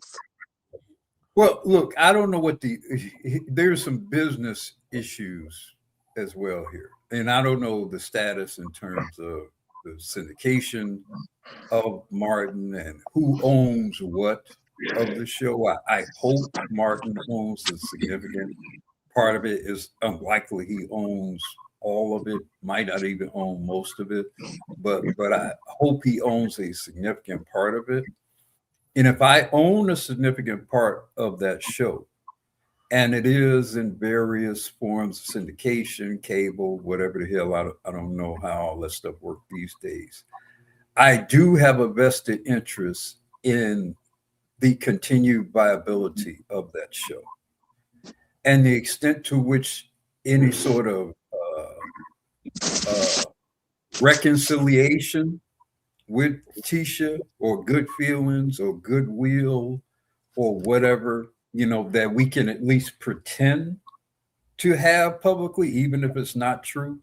But if we can for the 20 minutes we're on the show together, I might just step away from her ass and get in the limo and drive off and never talk to her again until we have to do the next promo. It could be that kind of thing, right? But if I own that show, I definitely have a vested interest in having a good enough aura with her to market the continued profitability that I could gain from that show. So that's probably part of what we're seeing. I will say this. You mentioned that maybe there is some responsibility. Okay, so if you look at what Will Smith was able to do in the situation, which what he had with what is her name, Janet Hubert, right? Or Hubert, who played Vivian before they went and got the red bone, Daphne Reed. Yeah, Tim Reed's wife. Yeah. Yeah. So there was some tension going on behind stage between her and Will Smith at the time, and he was able to remove her from the show. I don't think that they intended to fire her, but they did kind of try to restrict her contract a bit, and she wasn't going for it, so she left. But they were able to bring in Daphne Reed to fulfill Aunt Vivian's role, and he was able to get about 2 more seasons out of that show after that. So, yeah, but I'll say the fact that and that happened before the whole Martin thing. Yeah, but there's some slight differences, mainly with those characters and their relationship and connection with each other. Because Gina and Martin were the central characters of the show. Janet was a strong supporting character, but she was not at that level. Also, Will has since admitted to fault for that. Will has admitted to fault for that. And he's even tearfully expressed being at fault for what he did to Jen. He's very I bet, tearful about it. Yeah. but Will seems like the type of guy that will tearfully accept fault for, August House Right. Fever. Right, Man, which I think to I some don't know degree how much. explains why up until recently, Will has been significantly more successful than Mark. Bronk, I'm just gonna say that wasn't even right, Bronk. That wasn't even right. That wasn't even right, man. I'm gonna read this super chat. We finna wind this down. Shout out to Elder Blood. He said black men fully understand and apply the full concept of treason and its appropriate punishment to everybody and everything, except for when it involves a black woman. And I think that very well may be true, and it may have a whole lot to do with this particular situation. Because I do kind of see it as treasonous, knowing the background. And like I said, y'all, I think there was one clip I didn't put in where she's talking about, Martin needs to be protected. Yeah, as black men, we do need some level of protection. But if I need the same person filed in the lawsuit to do the protecting, I'm screwed. That's what I'm gonna say. That can't be the same people. The people filed in the lawsuit against me and the people being my protector, that don't work well. That just don't work well. But y'all, I'm gonna let some final statements go. So I guess I'm gonna start from well, you know what? I'm gonna do this for the privileged people. Black Rule, I'm gonna let you go first, and then I'm gonna let all the main ish go right. Well, I guess y'all, that's the way it's on the board anyway. Well, Black Rule, you can go first, and then I would like to go last if it's okay. I would like to go last. Yes, you can, because you know what, you got privilege. So, boom, you last. Yeah. Well, as always, thanks for having me, Roger. Yeah, I mean, it's kind of a bittersweet story here in a way because, as we've described, it's a great show that came to a less than great ending. Sometimes great projects don't necessarily end in the best of ways. As I alluded to before, I think there was some complexity here. I think Martin was probably at least partly at fault for what happened, maybe not necessarily to the degree to which Tisha should have done what she did. I do think Tisha had some other influence, I'll just put it that way, that precipitated her actions. And I'm sure today she regrets what she did, even if maybe she thought to some degree she had been harassed by Martin. I think she knows she lost something in what they lost collectively, because you do forever sort of remember her or remember what happened there. And I'll tell you this, had she not been fortunate enough to get on My Wife and Kids with Damon Wayans, I think I think she'd have a very kind of dubious sort of record. I don't think she would have done as well had she not been fortunate enough to get onto that particular show. So it's unfortunate what happened. The lesson to be learned here, brothers, as always, is that to the extent that you can control yourself and control your environment, do the best you can. And like some other brothers alluded to earlier, you can't trust these hoes. And I'll end my statement there. All right, shout out to Snatch Adams. He says, but is Tisha tearfully contrite? And all I'm gonna say this, I don't expect her to ever apologize for anything that goes wrong. Black women who are not in Hollywood care about the image a whole lot. So for one who is in Hollywood, yeah, she gonna care about her image even more. So ain't gonna be nothing. This is gonna be an ignored situation. That to me, that's how she came across an interview that I saw.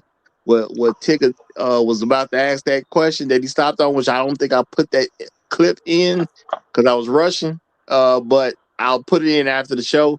Yeah, I don't think there will be any apology or any tears at all on her part, and that's what I really truly believe. All right. Well, we gonna skip past him. We going straight to Jerome in the house. Your closing statement, brother. Thanks for having me up, Roger. I appreciate that. Um, I'm just gonna say these bitches ain't shit.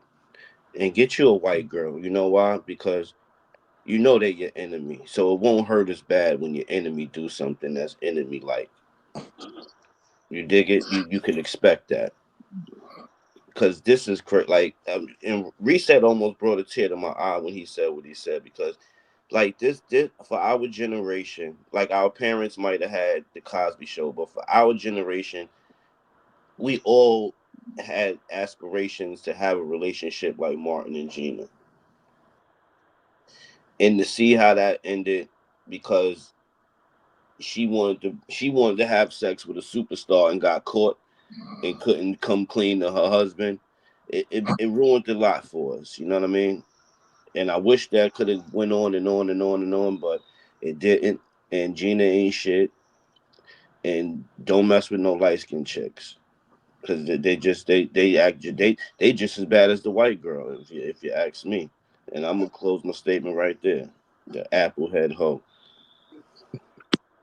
All right, Jado, you gotta follow that up. That was hilarious on numerous levels.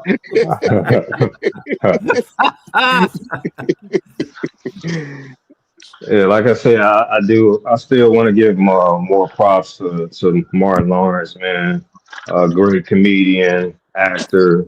You know, just all the stuff he's accomplished, man. That was a great sitcom. I definitely enjoyed it while it lasted. I just want to kind of piggyback. I think Ray like Reset spoke on it, man. Like I'm when I work around women, I'm accused of being very aloof, man. Very, I don't know. When I work around them, it's 100% professionalism, man. I don't give them nothing else for the most part. Of course, I'm human or whatever, but yeah, gentlemen, when you're working around them, yeah, protect yourself as much as you can, man. As much as you can, man. Witnesses, other things like that to keep yourself safe. And I'll just end right there. Thanks for having me up. All right. Bronca will be on you, brother. All right, I'm gonna say this, man. I 100% stand behind Martin Lawrence. I don't think the brother did anything wrong. I think the accusations that were made against him by Tisha or BS, and I think it might have looked more like you plan this role on your own show. You got your girlfriend, right? You got some scenes or whatnot that you have to play out with this woman. Y'all maybe getting a little hot, spicy behind the scenes. You married, she's dating somebody or involved with somebody. And then when it comes out that this has happened between you two, well, her trying to secure her own bag. It's not her show. It's not her acting career. She's not Martin Lawrence. She doesn't have that level of clout. What do I got to do to secure my bag when this show comes to an end? Because if this show comes to an end, that might be the end of my career. He's gonna have a career. I'm not. How do I secure my own bag in this situation? All right, well, let me make up some BS story, put it out there, and see how much I can get from it. And that's what I think happened. And I just think it was just Marlon Lawrence being a bit young, being a bit naive, not really understanding how different type of women operate, and he got caught up in that. I think that since then he's been able to within himself forgive the lady because at some point she probably went to him and said, "I'm sorry for what I did to you." Now she wants to act like she's his best friend, but I know Martin's not that woman's best friend. I think he's just playing it cool because if anything, he probably was fooling around with her on his wife, and there was that element there. So I'm a fully stand behind Martin. I don't believe any of those allegations against that man. I'm glad he was still able to carve a successful career for himself after the fact. And I'll land my plane there. Interesting. All right. Well, that would give it to GPR. Are you making a closing statement? Yeah, I'm gonna make a closing statement. It's just these phone calls kept knocking me off. I'll say this, man. Sexual allegations for a man is a death sentence usually in his career of any type. This is this is not something to be taken lightly, and I'm I'm ashamed of the Wayne's family for hiring that woman after the fact. I stopped watching everything they made after that, knowing what she did, knowing to who she did it to. This man had a show that could have become the greatest show on syndicated TV ever. It was on that type of trajectory. Wasn't no white folk talking about Seinfeld or none of that. This woman derailed what could have been the greatest show ever on television. Man, I'm ashamed of everybody that hired her for anything after the fact. She should have been blackballed from every show and movie in Hollywood after the fact, man. I say this for Martin because he can't say it. He ain't in position to say it.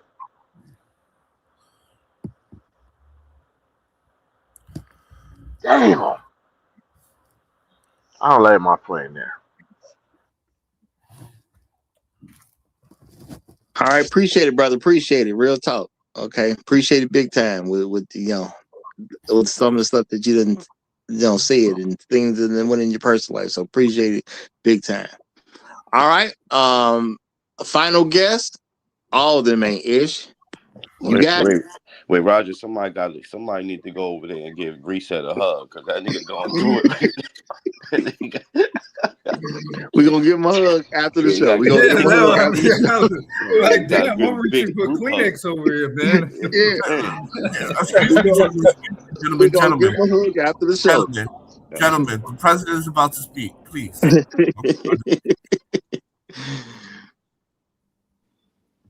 Please introduce me, Roger. Go ahead. All right.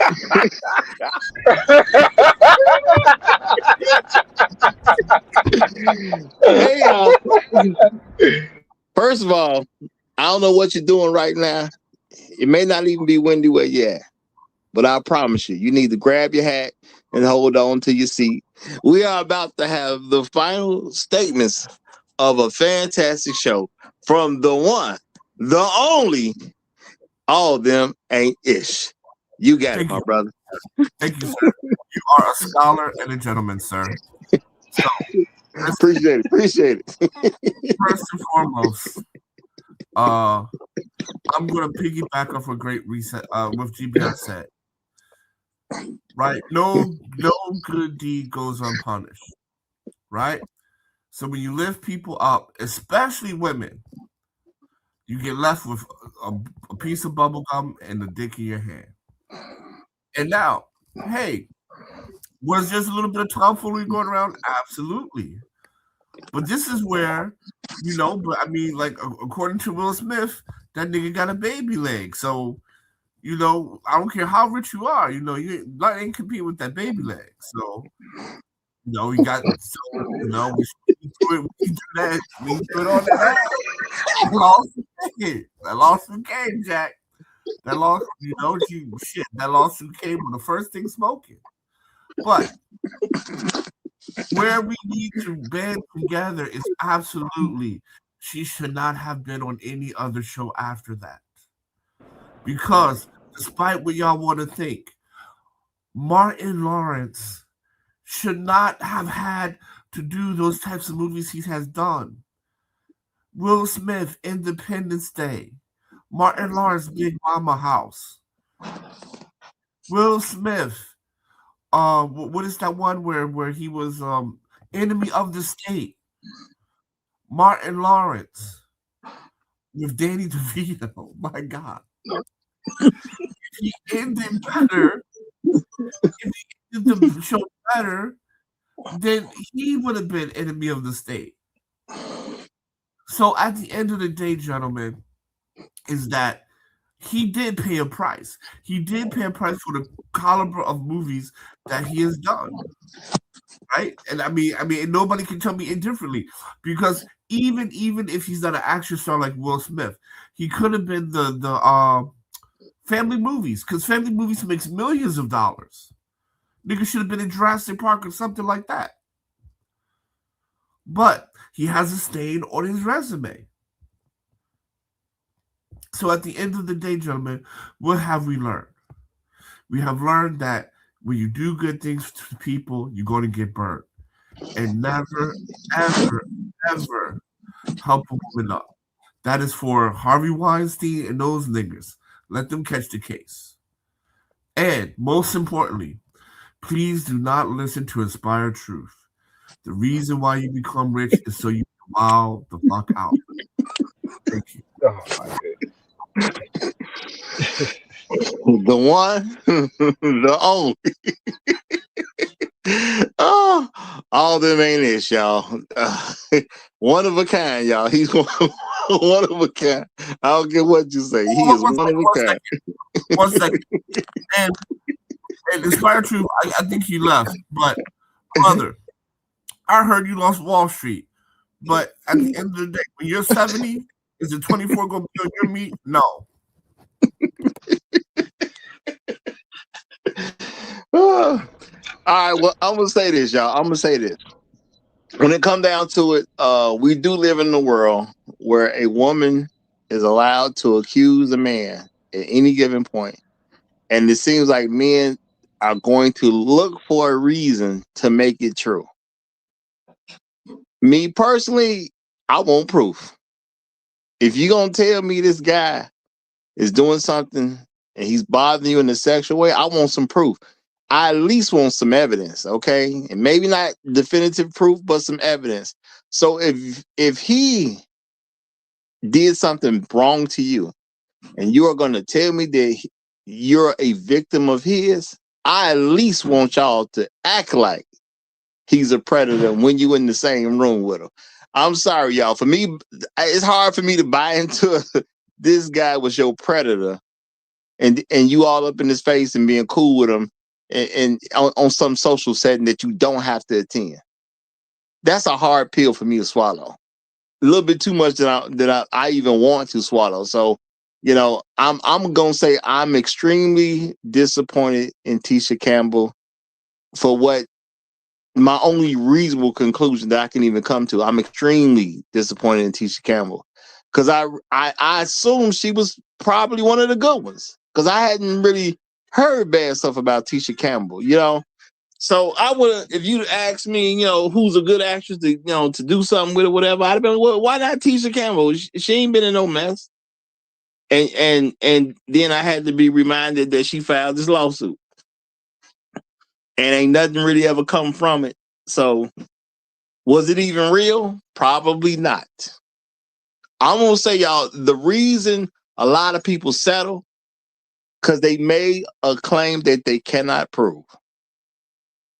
Okay, I'm just gonna throw that out there. Some people settle because they made a claim they could not prove. So they'd rather take any money for a false claim than to take a chance on losing everything. It is what it is. But shout out to everybody who was a part of the Martin Show. Shout out to even Tommy. Miss your brother. I kind of wish you were around to do more stuff. But, I see you in the next lifetime. Okay, I see you in the next lifetime, hopefully. Y'all, it's been great. If you're new to this channel, make sure you subscribe. We have the best shows at 9 a.m. Sorry about the takeoff time today, y'all. I started the show on my own. It was in private. And so, yeah, it took me a while to get this one started. So sorry about that. But we will be available at 9 a.m. tomorrow. We do this Monday through Fridays. Long live the habitual line steppers. I'm Roger. I'm right. And I'm out.